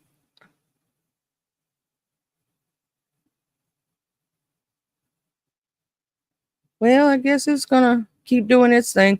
We'll go back to another video in a minute. Orange County, Florida, Sarah Boone, the woman accused of killing her boyfriend by trapping him in a suitcase in 2020, was in court Wednesday. The court appearance was because the defense wanted Boone's interview with detectives excluded from the case. In the interview, Sarah Boone repeatedly said the death was an accident. That has been Boone's first 8 attorneys' legal arguments, but Boone's new attorney, the ninth to work on her case, said a couple of weeks ago that he intended to pursue a battered spouse defense. So she does have another attorney, y'all. Since the narrative that she was acting in self-defense doesn't quite line up with the claim that the death was an accident, Boone's lawyers want the jurors to proceed as though the interview never happened. To make the argument that the interview should be tossed from court, Boone's lawyer claimed the lead homicide detective didn't properly warn Boone that what she was saying during her interrogation could be used against her in court. She said, "I was very confused. I was very hazy," Boone said while on the stand Wednesday. "I was in shock. I was traumatized by the situation." The detective did read Boone her Miranda rights. "You have the right to remain silent. Anything you say may and be used against you in court. You have the right to talk to a lawyer before and during questioning without charge. If you cannot afford a lawyer and want one, one can be provided for you before questioning without charge." The Orange County Sheriff's Office gives its deputies a specific card to read from, which lists those rights. This card includes an even more thorough rendering, having them ask things such as, has anyone threatened you or promised you anything to get you to talk to me? Do you understand what I just read to you? However, the Sheriff's Office policy includes a Miranda rights card with an extra line. Having these rights in mind, do you wish to talk to us now? The detective didn't read that, but it wasn't done maliciously. Lead homicide detective Chelsea Copsell said it wasn't on the Miranda rights card provided to her by the sheriff's office. Did you fail to get the most updated card? Boone's attorney, James Owens, asked Detective Copsell in court Wednesday. How did this happen? That the ninth question was not on your Miranda rights card. I've had that card since I started being a detective in X crimes, said Copsell. The defense has another angle on this too, that Boone didn't realize she was going to the sheriff's office to be interrogated and then arrested and was led there under false pretense. She said Detective Copsell had originally told Boone that deputies would return her phone after a search. Later, Boone said Detective Copsell, I don't even know how they say that name, but anyway, called her and asked her to come to the situation to pick up her phone, which would be easier for the pregnant detective. Did you believe at the time the sole reason you were going there was to pick up your phone? Owens asked Boone. She said, correct. The defense said that equates to coercion, writing in their motion that Boone believed at the time that she had to speak with detectives.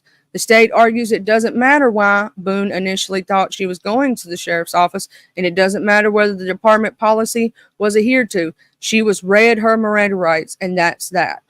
What matters is the defendant was read what the case law requires, the prosecutors told the judge. The judge agreed, however. He chose to wait a day before issuing a verdict on whether the interview could be included in the trial. Boone is accused of second-degree murder. Her trial starts Monday. If she's convicted, the state said she would face a minimum of 22 years in prison. So basically what we know from the case so far, right, is that it's going to be held Monday. So we're going to talk about that one and see what's going on with that case as it develops. You know, I'm going to keep y'all abreast on the situation. If I'm not allowed to go live, but I know that like Law and it's the channel that I go to for that is Law and Crime, or whether Court TV has it, I'm going to, update y'all on that case. Because that is a case, y'all. That is a case that's going on right now. But as we were stating, that's another thing that we'll keep abreast on the situation. We're going to see what happens in these streets for the rest of the day, because we have, they did say or insinuate that the person helping Ness with the case is Exposed TV. That was insinuated, so we'll see what happens with that. And then Tulsa and Dimples got into it. I don't know if they're cool now or not. And then Honest Row and Trish are into it right now. So, I think the Just Krista and Baby Mama Brina thing is over with. Now, I'm not certain. I haven't heard on Nessa's self, on her live, if she's going to do the interview with Baby Mama Brina or not. Brina said that multiple times she's done with this situation. So we'll just have to see what happens. If she's going to do the interview with Ness this afternoon. It was supposed to happen today. So we'll have to see what happens and comes from that.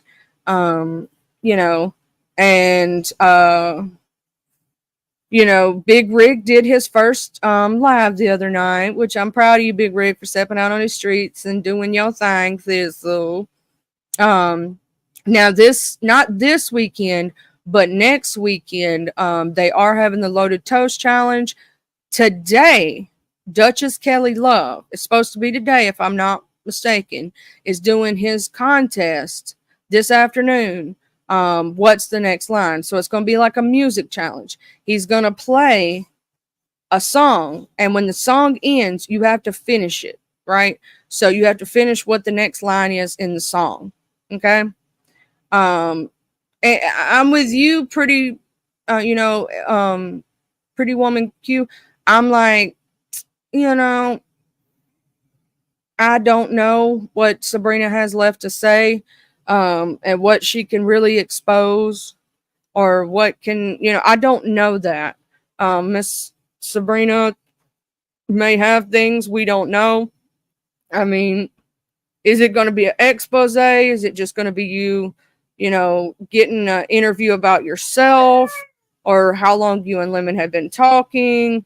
What is going to happen with that situation? I'm not sure. I don't know what else like she could say. I don't know what else what the interview is going to be about.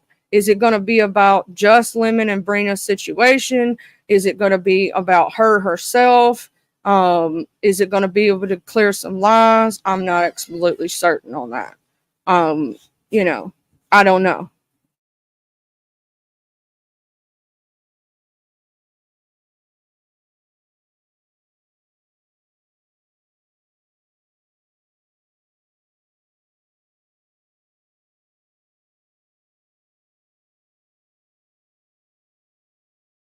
Yeah, my man just brought me home some iced coffee. I had to tell y'all about it. And it's a Reese's iced coffee. I'm going to try this. It's like the one in the cans or whatnot. And then he got me a caramel milk chocolate from Ghirardelli. And then they got this new Reese's big cup. It's called the Lava Cup, y'all. That's why I'm muted. My man was bringing me some chocolates and goodies, and he just came back from the store. So I was like, ooh, look at these goodies. You know what I'm saying? I got me a good one. He bring me back stuff all the time, y'all. And I can't wait to try this coffee, because I'm going to tell you something. I do not like that sugar-free creamer. I can't stand it. It's, ugh. But, yeah, so I'm wondering what is going to happen. Is the interview still going to happen? Like, how is it going to go? I don't know. Like, what are they going to talk about?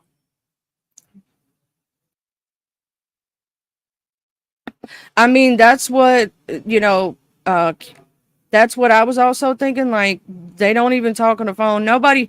And the only person that I've heard that actually has Lemon's real cell phone number is Dragons. Now, that's the only person that I've heard that actually has his real cell phone number. Because I've heard from both JC. Well, JC said she had a way to contact him directly. She did not say if it was his cell phone number or nothing. Lemon himself stated when it was asked if he had given out his real cell phone number, no comment. He said no comment. So, to JC. So he said no comment. She said she has a direct way to get in contact with him. So I'm not sure if JC has the real cell phone number or not, but most people are stating that he only allows people to contact him through Discord. I want to see if Lemon's going to go live tonight. Is he going to combat anything that was said? I know that he was probably dead asleep last night, because he's been up for how many days, y'all?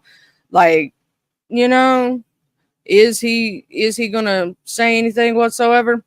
Let me go over here and check something right quick. I'm looking.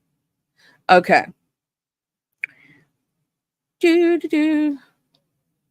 Also, I did see that Just Krista did a live last night.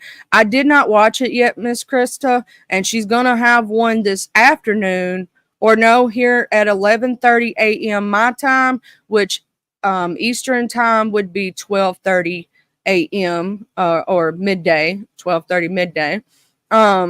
To talk about Mrs. and Mr. Lemon. So she's gonna have a live about it. We'll see what her live is about when that time comes. I do see that. We'll see what happens from that. Y'all, if y'all ain't checked Tracy's community wall, she said that Ness had sick of them Temu teeth. That's what Miss Tracy had on her community wall. Child, Miss Tracy been reading, y'all. Miss Tracy been reading. So we're gonna see what goes that, because it's been a lot of a lot of different beefs going down. I know that Tracy and Ness's beef has been going on for a minute now. I've been watching, and then one of the lives that I was watching, Miss Tracy, she and Nina had gotten into it, and ooh, I'm telling you, it was crazy. You know, I like watching. Hey, Mama Global. I like watching Miss Tracy. She makes me laugh.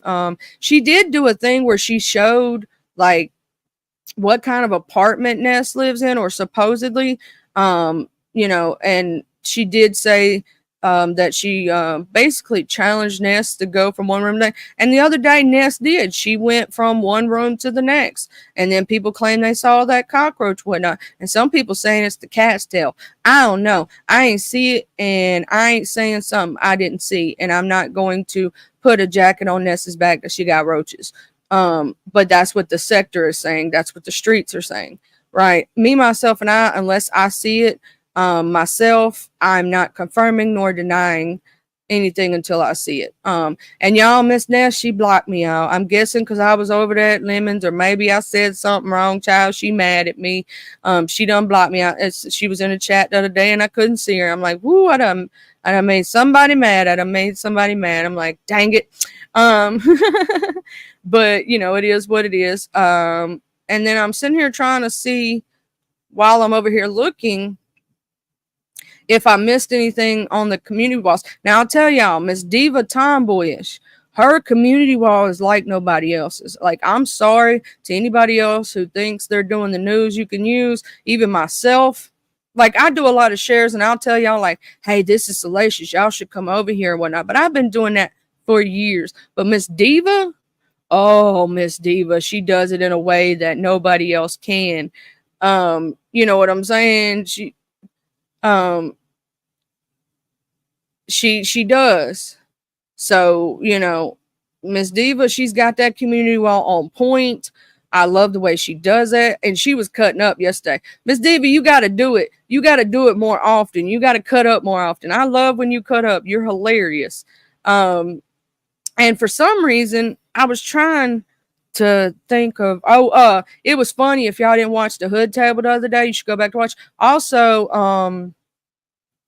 the Hood Table is going to be doing her TV reviews for Power, and later this afternoon.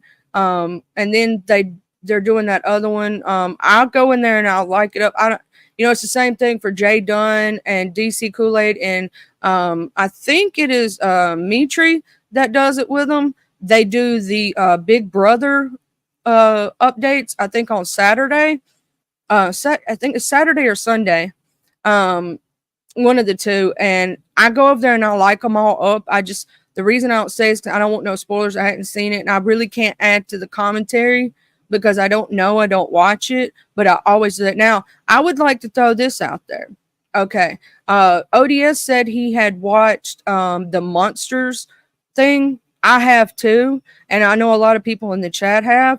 Would y'all like to have a day where we have like a panel show and we discuss that? Also, I have stated that I want to do the mod show where I have a bunch of different moderators, right, from different places to say what we go through as moderators. Maybe get y'all a behind the look scenes of what us moderators do, who we all mod for. It's kind of like get to know the mods, but also, you know, explain the things that we go through as a moderator. Like, because, you know, it's like seeing behind the scenes of what mods really go through. Like, some of us have been like, my doxing happened before I was even a content creator. I was just a mod, right? And somebody thought I blocked them when I didn't. They got mad at me or came at me just because who I mod for. And I had done nothing to this person, right? Nothing myself. I was just doing my job as a moderator. I've seen people go at other people for moderating. I've seen, you know, and I would like to hear different stories. Like, as a mod, are you well loved? Do you have controversy? Like Vibrant Lowell, everybody knows Vibrant. Everybody likes Vibrant. I've never seen nobody say a harsh word against Vibrant Lowell. Same thing with Ron P, right? I've never seen hardly anybody do that. You know, and then some of us, we got a little controversy. Some of us get picked on just because who we moderate for. I would love to see that. And that's just something that, so I'm going to put a community wall post up and probably do that sometime this next week. Try to get everybody together, as many different factions as I can. I do understand that, you know, maybe your content creator don't want you to participate, but I promise it will be unbiased. I do not want anybody, you know, like I would love to have Miss Davina come up here, Miss Femme Noir. I would love to. I told Rodney I would like to have him because he's controversial, right? Anybody, Miss Annie, Miss Q, anybody from any moderator. I don't care who you moderate for, right? I would like you to give your honest opinion of what you go through as a moderator, right? What you've dealt with because being a moderator. Are you a messy moderator? Like, I like BL. That's my cuz. I don't think she'd ever hit the link. But, you know, meanwhile, or anybody that's a moderator, like I'm shouting out all mods from this sector, right? I want to hear what the mods go through, what we have to deal with. You know, do you cause the mess yourself? Like, are you a little messy? So yeah, people come at you because you're messy. You know, I want to hear what the mods have to say from their point of view, kind of like if you get like behind the screen, you know. We also, it's not all bad. We do also get seen and heard and stuff like that because we're moderators for certain people, right? There are people who would say hey to us that normally wouldn't, you know, like, what do we gain from being moderators? What do we have to deal with as being moderators? Like, we do gain things from being a moderator. Contrary to popular belief, it's not terrible. You do get more notoriety, if I can say the word this morning, because I got to take a sip of my water, y'all. I'm starting to get dry mouth. But, you know, like, and see, that's like Q. She moderates for two different people. I want, and then Miss Catherine, she moderates outside the beef sector. What do you go through outside the beef sector? Is it easier, do you believe, or is it harder? Right? And I would love to have a show with different mods from different areas. And I may start that as a series, kind of, sort of, where like on Wednesdays or Tuesdays or whatever, it's mod. Or we could call it after this Monday, because this Monday is the trial, we could call it Mod Monday. You know what I'm saying? We could call it Miss Coffee. You're a moderator. I know that you sometimes don't like to talk, but you go through a lot as a mod. You know what I'm saying? I've gotten blocked the same way, Miss Coffee, for just doing nothing. I've gotten, you know, I would love to hear all of what you go through as a moderator, even if it's not in this sector, even if it's in other sectors. I think it would be a great show. We can have different moderators every week. We can have a panel of different mods. That way the mods can talk about what they go through. We can kind of have our mod bonding moment, right? Of what we all go through. You know, even if we are in different camps, one thing we all have in common is we are a moderator, right? And so I would like to set that up. I don't know how many people would be willing to join me. So I'm going to put up a post and see how many people would actually be willing to jump up on a panel and talk about it, because I believe it's something that others might enjoy to hear, because, you know, like, what are your rules that, like, what do you do as a moderator? Like me, myself, and I, this would be like a preview to what I would say. I do not block people based on personal, like, dislikes. If somebody comes in a content creator's live that I may not like, or I may, you know, think they're messy, or they may not like me, or they're reading me in chat, right? I'm not going to block you based on that. I don't care. You're bringing engagement to the content creator, right? It's my personal feelings are always put aside when I moderate, right? So it comes down to only two things for me. If the content creator tells me to block you, you will be blocked whether I like you or not. And I could still like you, but if they tell me to do it, I'm doing my job. Do not get mad at me for doing my job, right? Or if you're breaking YouTube guidelines and or you're doxing each other, you're doing something that can hurt the content creator and their channel, right? Or there's another way, there is one other option. Sometimes you have those spammers that come in, or those trolls that are doing things they ought not to, let's say it that way. Those are the ones that you get. You know, hey, Miss Corrine, and hey, Miss Catherine. I don't know if I get to say hey to you this morning. I think I did, but and Miss Coffee, you got 460. You could talk about the different ways that you moderate for different people. Like some content creators have specific rules. Other content creators have sharper rules. Some content creators let everybody rock, right? And so, like, depending on who you mod for, some content creators don't want anybody blocked. You can only time out. Like over there at Good Putty Cats, right? She doesn't want anybody. Like, if you get a mod stick on her channel, you're not allowed to just go willy-nilly in her chat, right? In fact, when I did have a moderator stick over there, and I did at one point, but she took away the mod sticks and gave them back, I never blocked anybody in that chat or timed them out. Only thing I ever did was once or twice when someone would time someone out, and Good Putty would say, no, don't time them out, fix that. I would go back sometimes and fix that and put it on 10 seconds because Good Putty said to do that, right? I'm not going to do anything against the content creator because that's not okay. Now, one time I will say I was being a little messy, and Queen 88, I still owe you an apology for that, girl. I did go over there and play the block game on her chat once. Yeah, that was messy, man. That was wrong. And I know it. But I did because somebody dared me to. And I shouldn't have did it. And I was being messy. And I have to admit when I'm wrong because I take responsibility for my actions.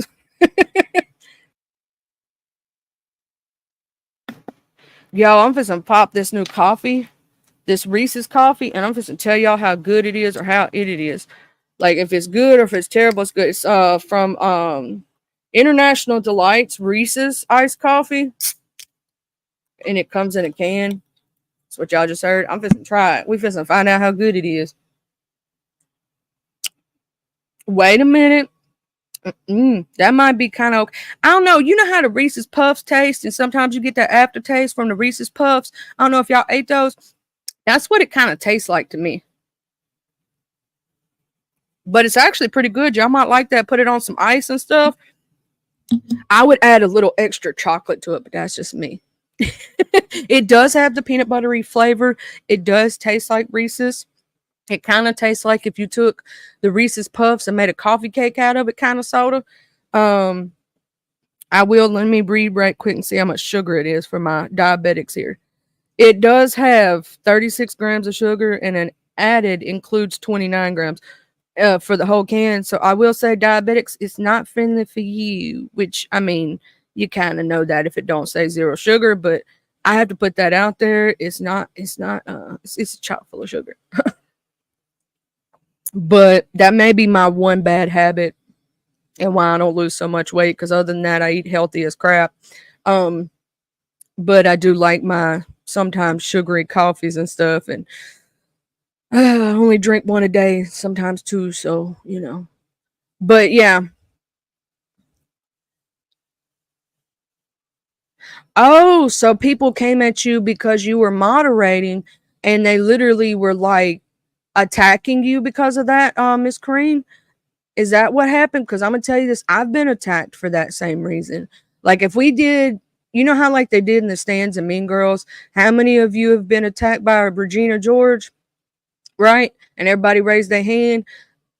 I bet you $100 that every moderator that's ever moderated can raise their hand that they've been attacked for no reason.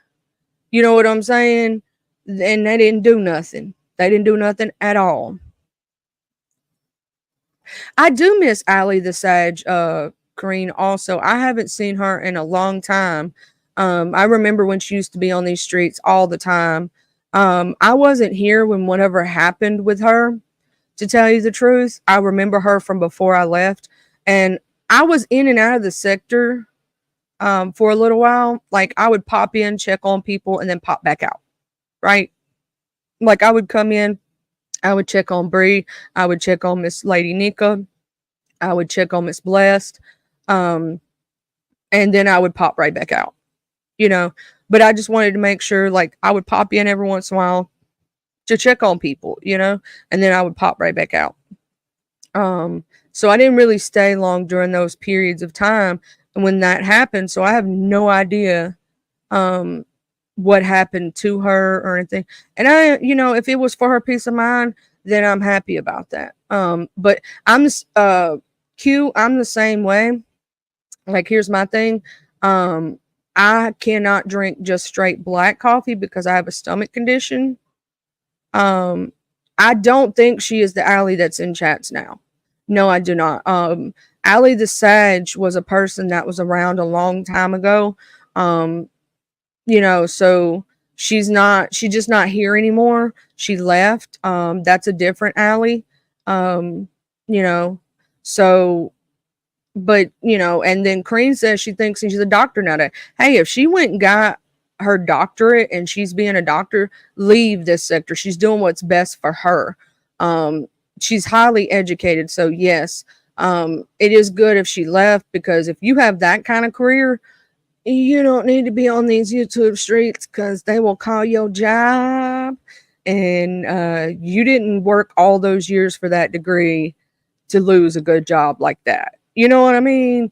How many people have we seen on these streets lose good jobs, get their jobs called, get they, you know, people, you know, if you got a really good job and things to lose, don't be on these streets playing. I'm just saying, don't do it if you've got a lot to lose, because you're gonna have a problem the minute you get into a beef with somebody else. Somebody will find out where you working. That's like, there's a lot of people on these streets that are highly educated and do have amazing jobs. I'm going to tell you this one secret. Be careful. People will make you lose that job. People will find out where you work. They will bother you, you know, especially if you're a controversial figure. Be careful. Don't lose something amazing over, you know, beef and all that stuff, because YouTube's not the end all be all. If that's your real life, don't lose your real life over this stuff. Oh, you also moderate for the black tea sector? See, I be over there sometimes, Q, in the black tea sector. I like the black tea sector. I be over there. That's actually basically that's how I came into the sector. Was I was watching the black entertainment sector trickle down to the tea sector, and then trickle down to the beef sector. Basically, it was a, you know, it was like, ooh, you know, what is this? That was the way it was for me. And, you know, so that's how I found everything. And then from there, I started seeing the black sector and the Mo3 sector, and started seeing the, you know, Latrice Allen sector and the many other different places around here. I used to be a part of the commentary community. You know, you go guard Miss Coffee. So she was a psychiatrist or a sociologist. Yeah, I'm gonna say this. If I was her, I would have, yes. She was already one. Yeah, I wouldn't be trying to lose nothing over this. If she realized that it was fixing to affect her real life, I would have left too. You know, especially if you're already established in your career and you've worked really hard and you have a name for yourself. Yeah. Oh, see, that's what I'm saying. They always act like the beef sector is the only one that doxes or does anything, or the same thing for the Mo and 3 and all the rest of them. No, this happens everywhere. I don't care what sector of YouTube you are in. They do different things in every one of the sectors. There's doxings that happen everywhere. There is you know, swatting, police, calling behind the scenes, calling CPS in every sector of YouTube. They have like this one sector, I kind of call it the trailer trash sector or the trailer sector or something like that. And they be child, them white people be all up on each other, calling CPS and all kind of things to each other. I mean, it's crazy. Just like Miss Sabrina, she could probably say, hey girl, that, you know, the mommy sector, they be calling CPS on each other and doxing each other, and it happens in every sector. The gaming community, they be swatting each other. You know what I'm saying? Like, there be people on live just playing a video game, and because somebody else got mad, they found out their information, and they had a police come banging on their door saying they got pew-pews in the house and stuff like that. Like, it's crazy. Everybody thinks it's just crazy over here. No, it's crazy everywhere. Like, you go be controversial anywhere and see what happens. You know what I mean? So don't think it's just over here, because it ain't. And I will say, yes, the beef sector is a little different than it used to be back in the day. Like, if we go back way back to the beginning, you know, these new subbies don't realize how easy they have it nowadays. If y'all remember, if you were here way back then, you know, if you chose a specific content creator to watch back then, you know, it was harder to move around, right? And if you joined, you know, one of the factions back then, you were not allowed in others' chats. Like, if you even so much stepped your toe down, right, you'd get blocked. Like, it was a lot different back then than it is now. Although I will say, one thing I miss about the old beef sector was the skits. That's why I love when they bring back the skits and the funnies and the ha-has. You know, people putting on outfits and acting like another person and roasting and gagging them in a funny way. One thing I will say is that people did learn a lot over the years. It's a lot less harsh than it used to be, but it's also still similar in a lot of ways. There's still beefs. Somebody else was talking about, you know, where they think there's plays being run in this sector. That's not normal beef sector behavior, and a lot of people don't like it, right? They don't like the fact that there may be plays trying to be ran in this sector, because the beef sector has always stood on no plays. Like, no manufactured beef. It all comes out naturally. You know, let's say I have an opinion, and let's say Miss Q has an opinion, right? All right. So we have differences of opinion. Okay. And then we start arguing about said differences of opinions. Then, because of our argument, we start beefing. That's how the original beef sector beefs all started, was because somebody didn't like what somebody else said. They started, you know, talking against what they said, and then the two started getting into it. You know, so that's the way the old beef sector used to run. Nothing was ever manufactured most of the time. It was, you know, I didn't like what you said, so I'm gonna talk about you. You know what I'm saying? And some people nowadays are, you know, they're saying they're manufacturing beefs, and you know, I'm not sure about that per se. That's not my opinion. I love the beef sector. It's always been home to me. Oh, I love the Jaguar Wright sector. I do. Miss Jaguar, did y'all hear about her? She was on what was it? She was on some what was it? I'm trying to remember, because my brain just went, wee. My ADHD was like, nah, girl, you ain't gonna remember. Actually, let me look that up. Who was she on? She was on some famous thing, y'all. I mean, she's already been, what do you call that, famous. But yeah, Pierce Morgan. She was on Pierce Morgan. That's what it was. I mean, because, you know, if y'all don't know, like, the one thing I love about Jaguar Wright is she can sing. And yes, she's in the, you know, in the drama of exposing celebrities and stuff and things that she knew and saw in the past. But I love when she gets back to her music, because that woman can sing. And now there's going to be some people in the Jaguar Wright sector that will cuss me out and say, no, she can't. But I just love voices. You know me. But yeah, sometimes it can get so serious to people in these streets. You know, I don't take nothing too serious. This is YouTube. It's for entertainment purposes. I just like coming on here, having conversations with y'all, you know, talking about things that I see that go on in the streets. Yes, Miss Joy Barnes, some people also say that she lies on some things and tells the truth on others. That's just like what is his name? You know, I know his name, and he was a little boy that played in Major Payne. What is his name? Why am I not thinking of it at this moment? Oh, what is his name? Orlando Brown. Sorry, Orlando Brown. You know, there are people that state that he lies about some things and tells truth on other. I'm going to say this. I think that Mr. Orlando needs to go to get help. I hate to see that young man, because of what he's went through in his past. I hate to see that he's on that many drugs. You can see it, you can hear it in his voice. So I'm praying for him. I hope that he gets the help he needs and he gets better. You know, I do believe that sometimes he tells salacious lies to get paid for his drug use, and some of it may be true. You know, it's like, you know how if somebody embellishes his stories, that a tenth of it is true and the other 80% of it is false. You know, 80-90% of it is false. You have to pick out the truth from the lies. Now, Miss Jaguar, you know, I do enjoy her stories. It's like sitting back for a story time.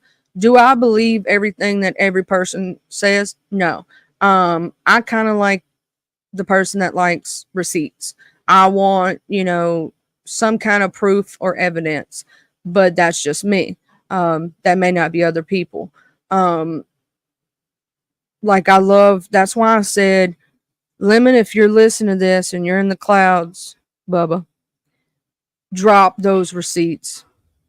You know what I'm saying? Drop them. Don't play with nobody. Don't be nice trying to, you know, smooth it over unless you really are okay with what they're saying about you. What the streets are saying right now is that they don't think you have anything and you need to basically drop your balls.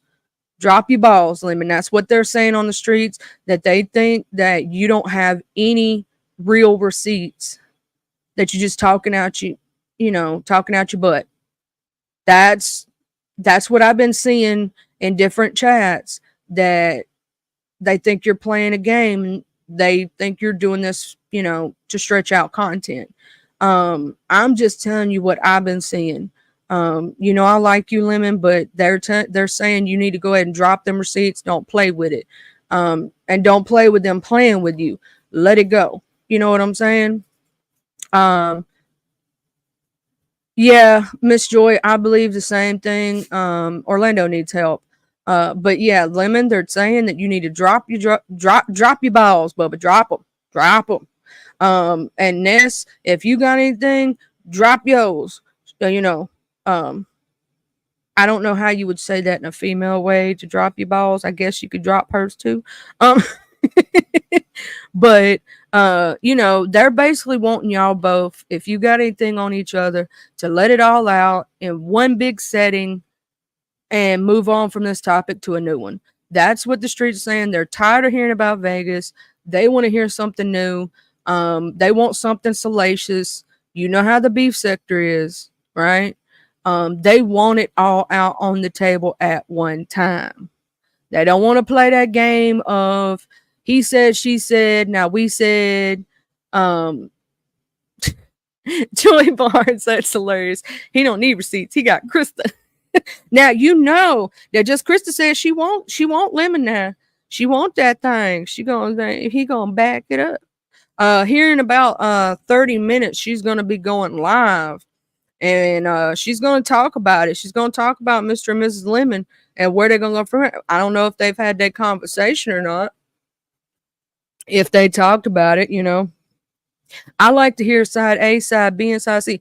And one of the reasons that I believe that storyline became a thing is that, you know, Krista, you were going to become a storyline. You know that. You know how the beef sector goes. You know how the sectors go. You've been here for years. when anything salacious happens, you're going to become a storyline. Same thing for Lemon. You should know that too. It's going to become content. When you bring it on these streets, it becomes content. And it sometimes it's never personal. It just is what it is. Content is content, you know. And I think that reason y'all's story got so much hype was because people were so tired of hearing about Vegas. They wanted something new. And guess what? It was new. You know what I'm saying? It was something different, you know? So that's usually the way the cookie crumbles, right? Now we're just waiting on the next. Now we're just waiting on the next storyline to go down. That's all that the beef sector is waiting on, is for a new storyline, something different. Who's going to beef with who? Who's going to be salacious? You know, that's all the storylines waiting on. Now, I want to know what's going to go down with that court case with VS that she was talking about this morning. Because, you know, I love a good court case. And I know the hood table, she's bad. You know, she's one of the ones that most time be bringing out the documents and reading it to us and explaining it to us and letting us know what had happened. Oh, yes, Miss Tiva, she did give great commentary yesterday. Now, you know, Miss Tiva, she's into conspiracy theories. And so she was talking about the conspiracies of it all. You know, they were talking about the sponsor, and I'm gonna say this, sponsor Hootie Hoo, if you can hear me, you need to do what you said. You know, when somebody else said this, and I can't remember exactly who. I think it was Miss Cruiser on YTC's this morning, because I was in the clouds. I may not drop down, but trust, I'm always there. Even if you don't see me, sometimes I don't drop down. Sometimes I might be laying down, might be running around the house trying to get my coffee together. But basically, they're calling for the sponsor, because remember when Reed was talking about she spoke to the sponsor, and the sponsor had stated that if they said anything bad about her, that she was going to come out here and lay it all on the table. She wasn't playing. She wasn't playing with nobody. So people are calling for the sponsor to come out here and do what you said you was going to do. Lay it all on the table. Because here's the thing. If you don't do a sponsor, somebody else is going to do it. Right? Oh, there's another one, Joy. There's another one. It's coming up Friday. And it's not it's different ones. You got to go watch VS's live from this morning.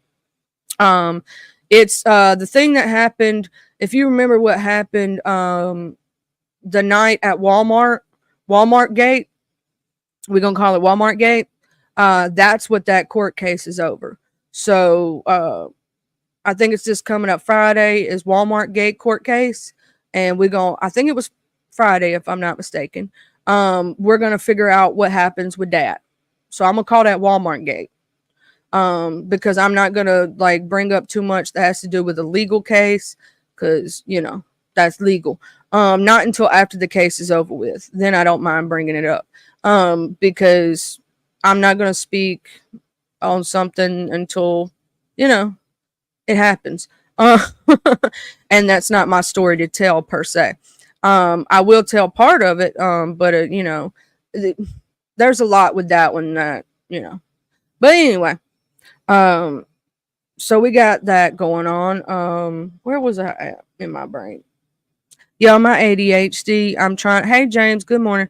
I'm trying to get my ADHD meds back in my system. So my ADHD, I apologize if I've been a little more off than normal on like 50 different things at once. My ADHD has been acting up. And I will say this, Diva told me this. She said, thank you for bringing it out there, you know, that not to be ashamed of what medications you take and all this. I'm not. Here's my thing. Every one of us deal with different things. We can all be neurodivergent in a different way, right? I have ADHD. I've had it since I was young. I'm just now at 37 getting medicated for it. So all those years, I dealt with it by myself. It was not an easy thing to deal with. ADHD is its own thing, I promise you. And each person who has ADHD, like, has to deal with it in a different way. Some people have to deal with depression, OCD, you know, many different health issues. And Just Blaze, I know that you said you were going to do the mental health life. I would really love to reach one, teach one, and do that with you, because mental health is a huge thing and we all need to take care of ourselves. Go to therapy. Don't be ashamed. Don't be ashamed of your mental health. Like, don't be ashamed to be truthful about it. Go get help. Don't be one of those people that need help and don't do it, right? Do not be ashamed of going to therapy. You're actually taking steps to make yourself better at that point, right? So don't be ashamed of any mental health issues or anything that is going on with you. Stop the shame. There is no shame in it. Ain't none of us perfect. Each one of us has got something going on. Each one of us have a story to tell. Thank you, Bella. Yeah, I have PTSD from an abusive ex also. So I can't be in a room full of people who are drinking and fighting. It brings, like, that's one of my triggers for my PTSD. And mental health is something that I think we should have a conversation on. Because a lot of us go through so many different things on a daily. Depression is real. It's not fake. ADHD is real. People with bipolar disorder, it is real, and what people go through and the different things that we have to deal with on a daily, and I don't think you should be ashamed of it. Never be ashamed. Like, we have people in the sector who, people have brought up, are you special needs? Are you not special needs? Don't be ashamed of that either. If you're on the autism spectrum, don't be ashamed of it.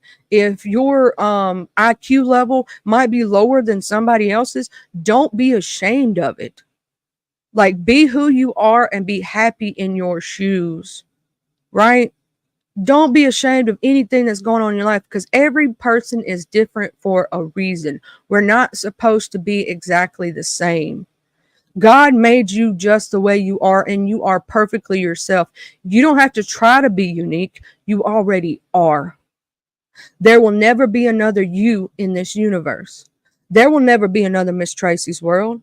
There will never be another Bella. There will never be another Miami Popo, because they didn't have the same upbringing or life experiences that you did. Even if you have an identical twin, you're still not going to be exactly the same person. You're both going to be different because of different life experiences. So each one of us are unique and perfect in our own ways. Don't feel ashamed of nothing you're going through.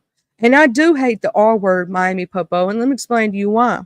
I do not like the R word. I will not say the R word. You will never hear that out of my mouth. And you want to know why? Because I had a brother who was special needs, the one I've talked about that passed away over 20 years ago. And people would make fun of him by saying that word. And he couldn't walk. He couldn't talk. He was like a baby for most of his life, all the way up to the day he passed. So how was it his fault that somebody else wanted to use that word against him? You know what I'm saying? I don't even like it used in the professional sense, right? I say differently abled, because we're all different, and it's sad that people would use that word against people who can't help their situation. They were born that way, or they had something that happened along the way that made them that way. Like whether they had a brain bleed as a baby, or whether they had an injury that happened to them, or whatever. It's not their fault. They should not be called the R word. You know what I'm saying? And I do not like that word. It is very, in my opinion, like beyond wrong, because someone can't help, what they were born with or what they have. I hate that word, because that word is most of the time used in a derogatory way. That's like everybody's like, oh, you're being politically correct. No, I try not to disrespect anybody with certain words. Like, I know a lot of people who pick it. I know Tulsa's very, controversial. I know Lady Dimples sometimes can be controversial. And I understand that's a touchy topic for some, but I will never disrespect their pronouns or what they're going through. And let me explain to you why. It's the same as saying the R word to somebody. It's the same as calling somebody like, the hate speech they use against lesbians or gay people, all those things, right? I'm not ever going to do that because respect is everything to me. I'm not going to disrespect somebody to that point. You know what I'm saying? It's just not in me. Like, I might call you a B word if you make me mad. I might say you a crazy MFer. I might say something like that. But I'm never going to disrespect to the point of saying you're the R word, or you're a man when you are a trans person, or you're a woman if you're a trans man. I'm not going to do that. You know what I'm saying? Just because that's me. You know what I mean? That's who I am. I'm not going to call somebody certain slurs. I'm never going to use racial slurs. I'm never going to use derogatory terms to the LGBTQ community. Why? Because I wouldn't want those same slurs used against me. Right? I mean, people are going to do it anyway, but that's just myself. You know what I'm saying? Me, myself, and I.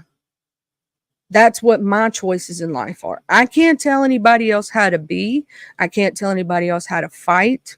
That's their own opinions and things, right? I can't tell anybody else to like somebody. I can't do any of those things, right? Miss Tracy, you also do the mental health discussions. I think it is something that we need more of, because a lot of people are ashamed of what they go through. And all those things. And I think it needs to be brought up more, because I think we need to take the shame out of it. There's no shame in having something going on in your life or what you've been through.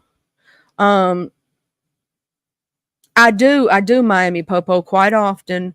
And I'm used to it by now. I shouldn't be, but I am. I don't think anybody should be used to those things, right? But a lot of people go through that. I'm not the only one. And I'm dropping Miss Tracy's World's channel, because she says she talks about mental health issues on her channel. And I believe all of us, shouldn't be ashamed of the things that we go through. That's like, here's the thing, I'm not the person to really roast and drag. And I know I'm in the beef sector, right? But at the same time, I also know that words have meanings and words have power. And, what I always try to think of in my real life, on here, we're here for roast and gags, and we're here for fun. Now, if I'll make little funny comments and stuff like that and try to bring a laugh to the people, right?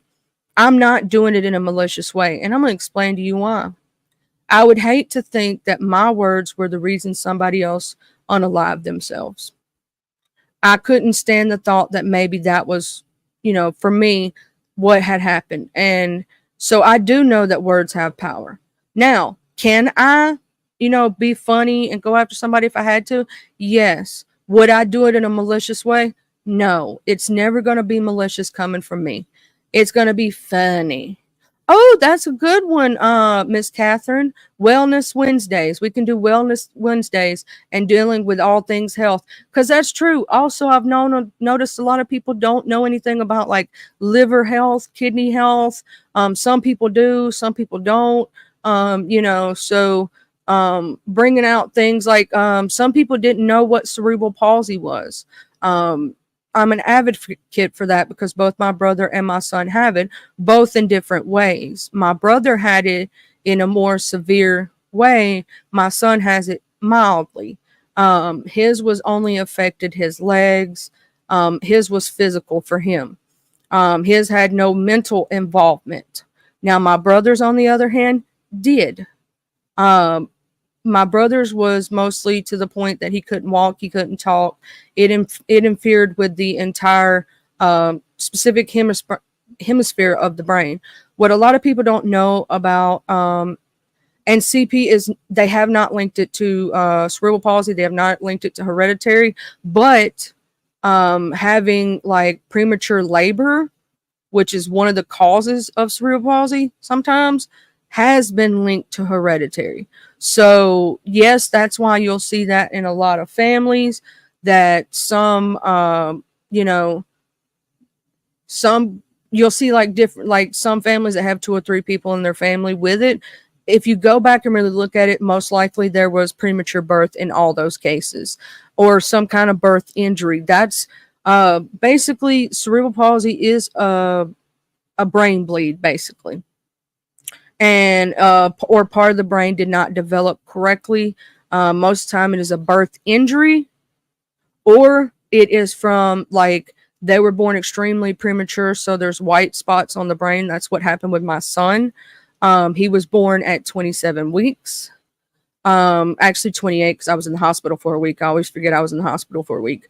And he was a micropreemie. So he had little white spots in his brain, right? And it basically caused him to have mild CP. It could have been a lot worse. He could have had a lot more health issues, but thank God he didn't, you know. So, you know, he had another condition that premature babies also have, which is when they have macular degeneration, when the blood vessels get too large in their eyes from being in the incubator for so long that it detaches the retina. Well, it's called retinal detachment. Yeah, not macular degeneration, retinal detachment. And they have to have laser eye surgery as babies. That's another thing that I don't think a lot of people know. If a baby's in those incubators with the warm air for a long time, it can adversely affect them. That's something that people don't know. Then we also have, like Miss Catherine said, we have breast care awareness and HIV awareness and all those things, you know. My son went from 3 pounds 2 ounces to 2 pounds 4 ounces. He was supposed to stay in the hospital for 3 whole months, but he only stayed in there for 2, and he got to come home early. So, you know, that's another thing. You know, cerebral palsy can be physical, it can be mental. There can also be other conditions added to it, because ultimately it is a form of brain damage. Depending on the severity of the damage depends on what can also happen. So my brother not only had cerebral palsy, he also had this other disease. I can't remember the name of it, but he basically could never gain weight. I don't care how much he ate. He could never gain weight, and he was always hungry. Even like you had to put him on a schedule and stop him from eating. Even if he cried, if you gave him more and you knew he was full, he would eat so much he would make him sick. He would make himself sick, right? And he would continue to eat until he basically, you know, made himself sick, and it would not be a good thing. So you had to stop him.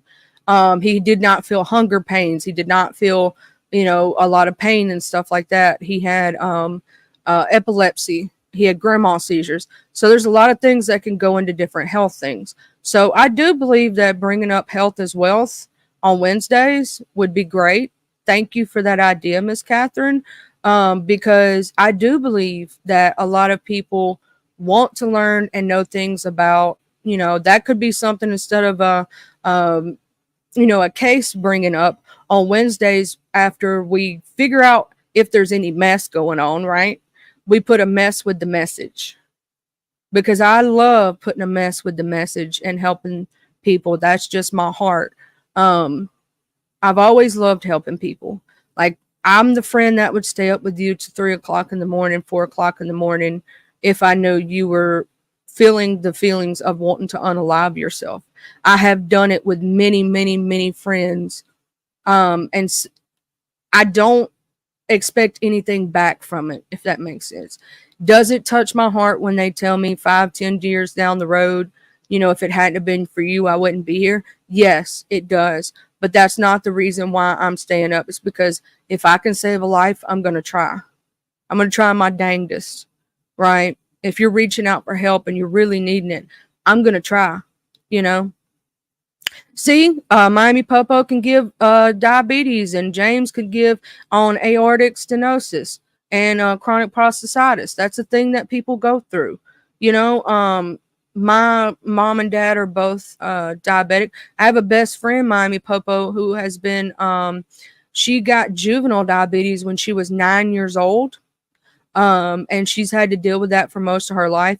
And there were times that she didn't take care of herself because she just wanted to be like everybody else. She wanted to have fun like everybody else. She didn't want to have to give herself shots every day. She didn't want to have to, you know what I'm saying? Like after a while, kids want to be kids. You were 5 years old.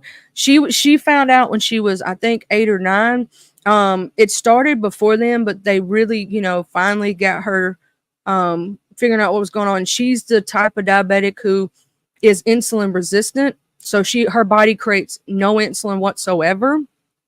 She had to pump Miami Popo for a lot of years. But then when she turned 18, her insurance wouldn't cover it anymore. And I will say this, a lot of people don't know that with diabetics, you have to be careful how much you exercise, because you have to keep an eye on your sugar when you're walking. Like, let's say me and her went walking in the creek. She had her sugars almost bottomed out, right? They don't realize how many calories you have to count. It's not just about sugar. It's about, the word I'm looking for, like bread and pastas and potatoes, not just calories, but carbohydrates. They have to be careful on the carbohydrates, right? A lot of people don't know that it's not just the sugar you have to watch out for. It's carbs, and you have to have calories and know how much you're eating at one time, because that can also raise your sugars and lower them. And then you have the fact that diabetics, when they drink alcohol, have to keep an eye on their sugars, because it can either jump it up real high or drop it down real low. So yeah, that's what I'm saying, Miami Popo. A lot of people don't know that everything breaks down to sugar, everything. So you have to be precautious of everything you put in your body when you're like insulin resistant and all that other stuff. And any kind of diabetic, like, it's not just sugar that you have to look out for. And a lot of people don't know that about diabetes. I learned a lot about being diabetic from her before my parents ever became diabetic.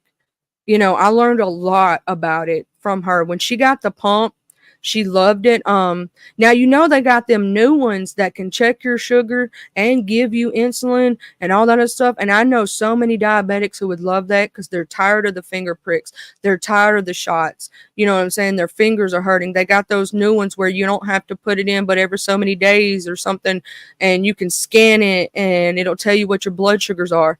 I know, a lot of people want more, and it's crazy how much they charge for insulin.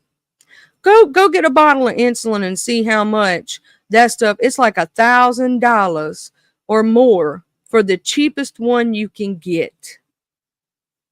Insulin is not cheap, and it's sad that if you don't have insurance, you have to sit there and save your entire 2 weeks worth of paychecks or more just to afford your medication. Dexicon, they're called Dexicons. Thank you, Miss Catherine. And Miss Tracy, yeah, you're pre-diabetic. Now, I will say there are things you can do to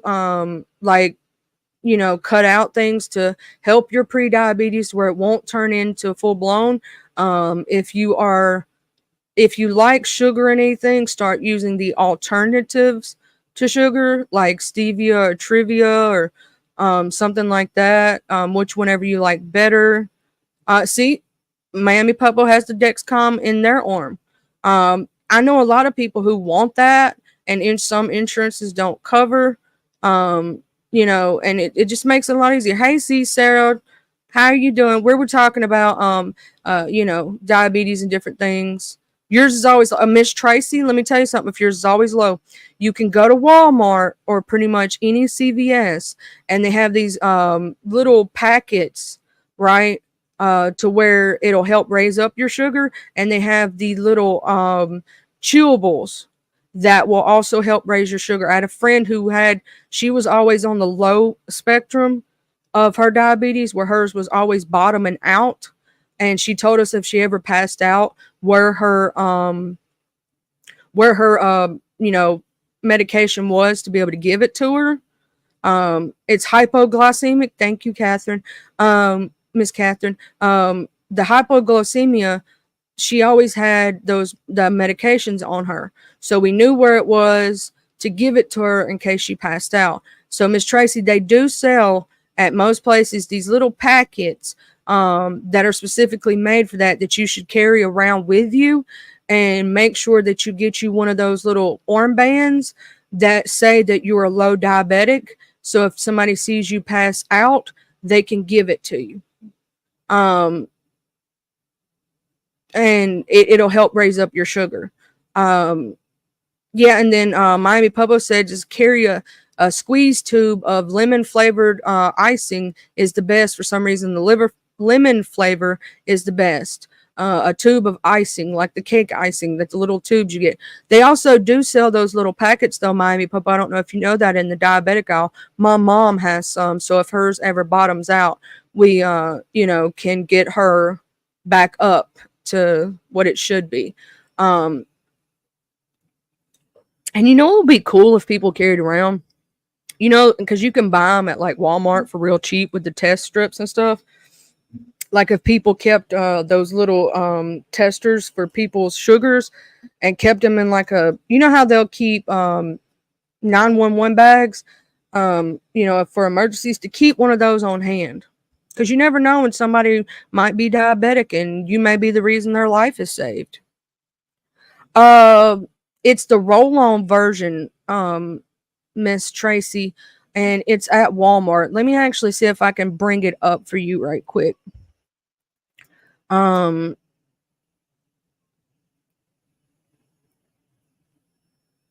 me see if I can bring that on. Sugar. What is it called?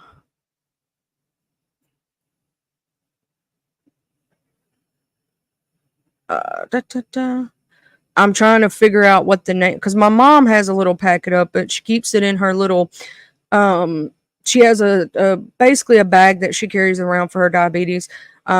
She has her glucometer in there. She has her, she always keeps a shot of insulin in there just in case hers pops up real high. She always keeps, and she has to change that out often because you can't keep like the same one in there.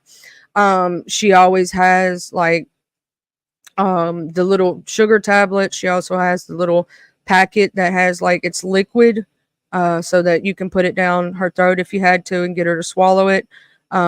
She always has all that on her. She keeps, for my dad, he always has the little nitroglycerin tablets, so that if he has anything wrong with his heart, I think she's type 2, Z Sarah. She developed it later in life. Well, I don't know. I think it may be type 1. She takes, I'm not sure on the types per se.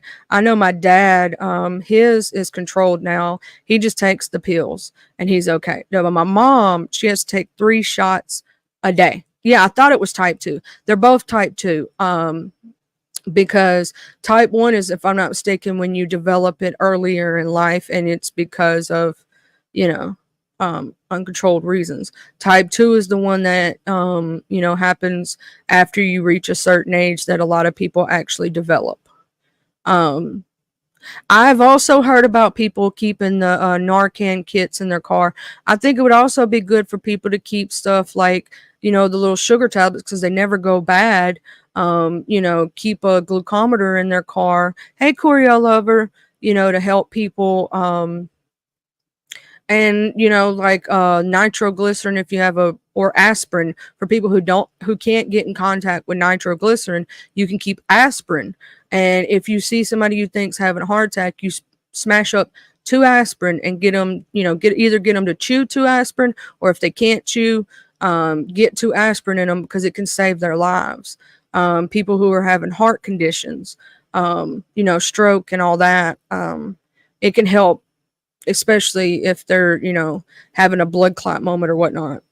It's good to keep aspirin in your vehicle too, because aspirin has many different values. I would say don't do that on a daily if you don't have to, though.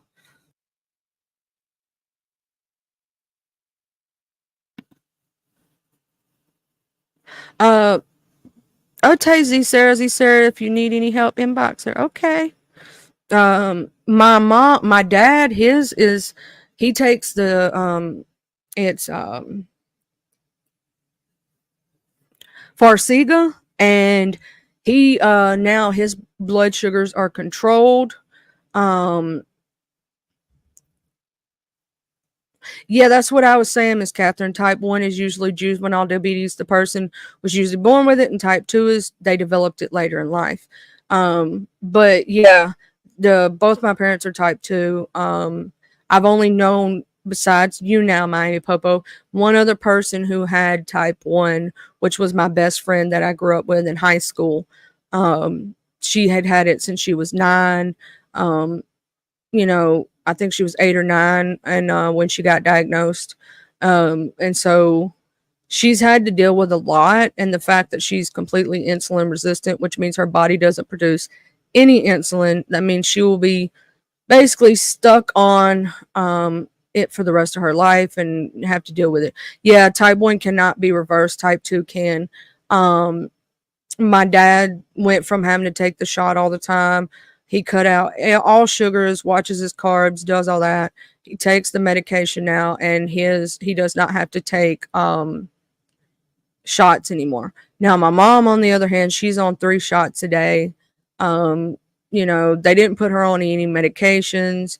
My dad was on metformin also, Miss Tracy, but because he's on the Farxiga, he couldn't take them both together because it would drop his sugars too much. But he does also have a prescription for metformin for when he, needs it. But most of the time he just takes his Farxiga. Your cousin has type 1 and he lost 1 foot and is on a kidney transplant. Yes, that's another thing that diabetics have to worry about. They have to keep their kidneys checked because actually their what's that organ I'm thinking of? Pancreas? Is it the pancreas? I'm trying to think of the one right now. Anyway, I'm sorry, y'all. I'm a little off. It stops producing insulin because you're on an insulin shot all the time, right? So it stops, yes, the pancreas. It stops working pretty much because that's its job, right? And because you're on the shot every day, it stops doing what it's supposed to do. It stops producing because it starts to lean on that you're already taking it, right? And it's like, well, I ain't got to do nothing, I'm on strike, y'all. But it can be very, like, a lot of people go through so much as a diabetic, and I do believe that would be a great conversation. Miami Popo, I would love to talk to you, Miss Tracy. What are the things that, maybe one day we could talk about this, that are you doing to lessen your effects of pre-diabetes? Are you adding anything to your diet, taking anything away? What advice can you give someone to help them if they are becoming diabetic? A lot of people don't know that, white rice is a huge thing, a big no-no for people with diabetes. It is a huge no-no. It's actually worse than potatoes and bread. You can eat dirty rice, or I think it's long grain, but you can't eat like the quick rice or the instant rice. And it's crazy to think about what different foods. Yeah, if it's white, it's not right. That's what Miami Popo said about the rice. You cannot eat white rice as a diabetic. You have to do brown rice. That's why I say dirty rice, yellow. But it's crazy to think about.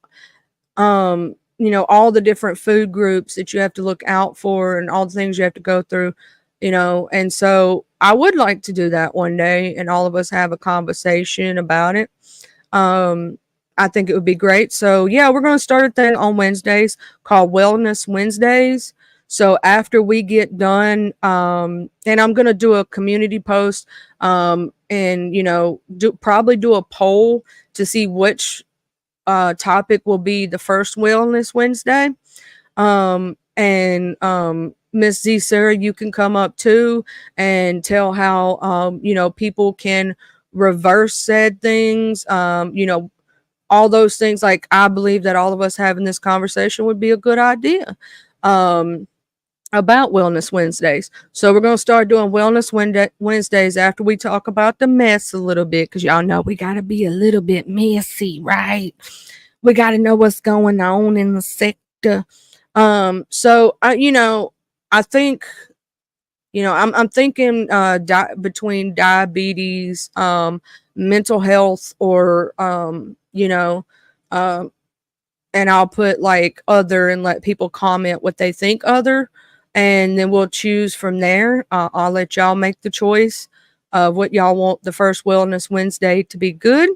I'm going to go over here and look right quick and see who all is live. Right. Let's see who's live on our thing today. I got to make sure I refresh, because sometimes it does not show me who all is live. And I try to, I always try to give people choices. So right now we got the Good Putty Cat. Brian is also live, chopping it up with Shano. Squirrel Tribe, I have no idea who that is. Uppity is live right now. We have Tea Time with Chrissy is live. For the Love of London. I thought that Just Krista was supposed to go live and talk about, her and Lemon. But I don't see that right now. She is supposed to go live. Actually, I think right. Unless she's taken off that live. Let me go see. I thought she was supposed to, it's scheduled at 11:30. Oh, she changed the time to 11:30. Okay.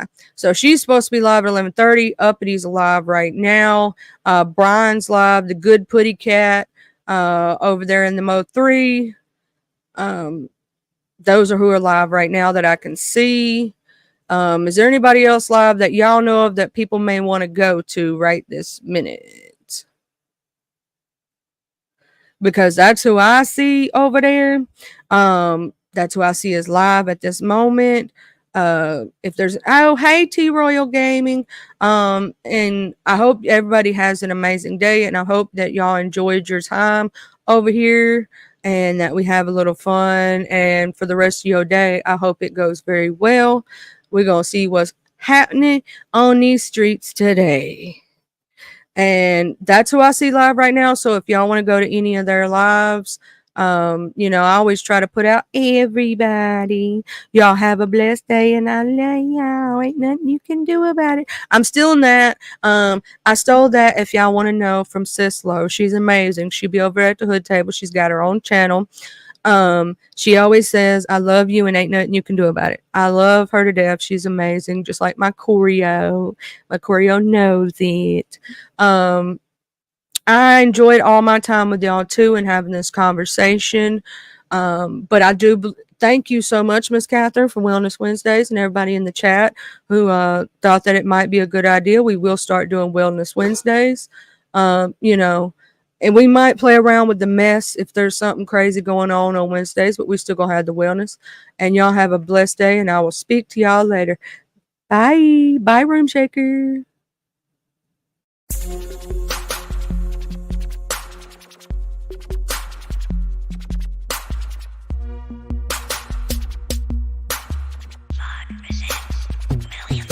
I'm from the T-U-B-E-L-O. I'm reppin' my hood, so love I'm gon' show. From the T-U-B-E-L-O. I'm reppin' my hood to the day that I go. From the T-U-B-E-L-O.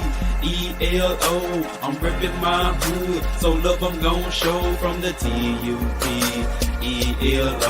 I'm reppin' my hood to the day that I go. I'm from the west side, we don't need no introduction, this was the best ride. We all big boy rolling and holding, come take a test drive. Hilldale, Evergreen, Glenkirk, Adder Street.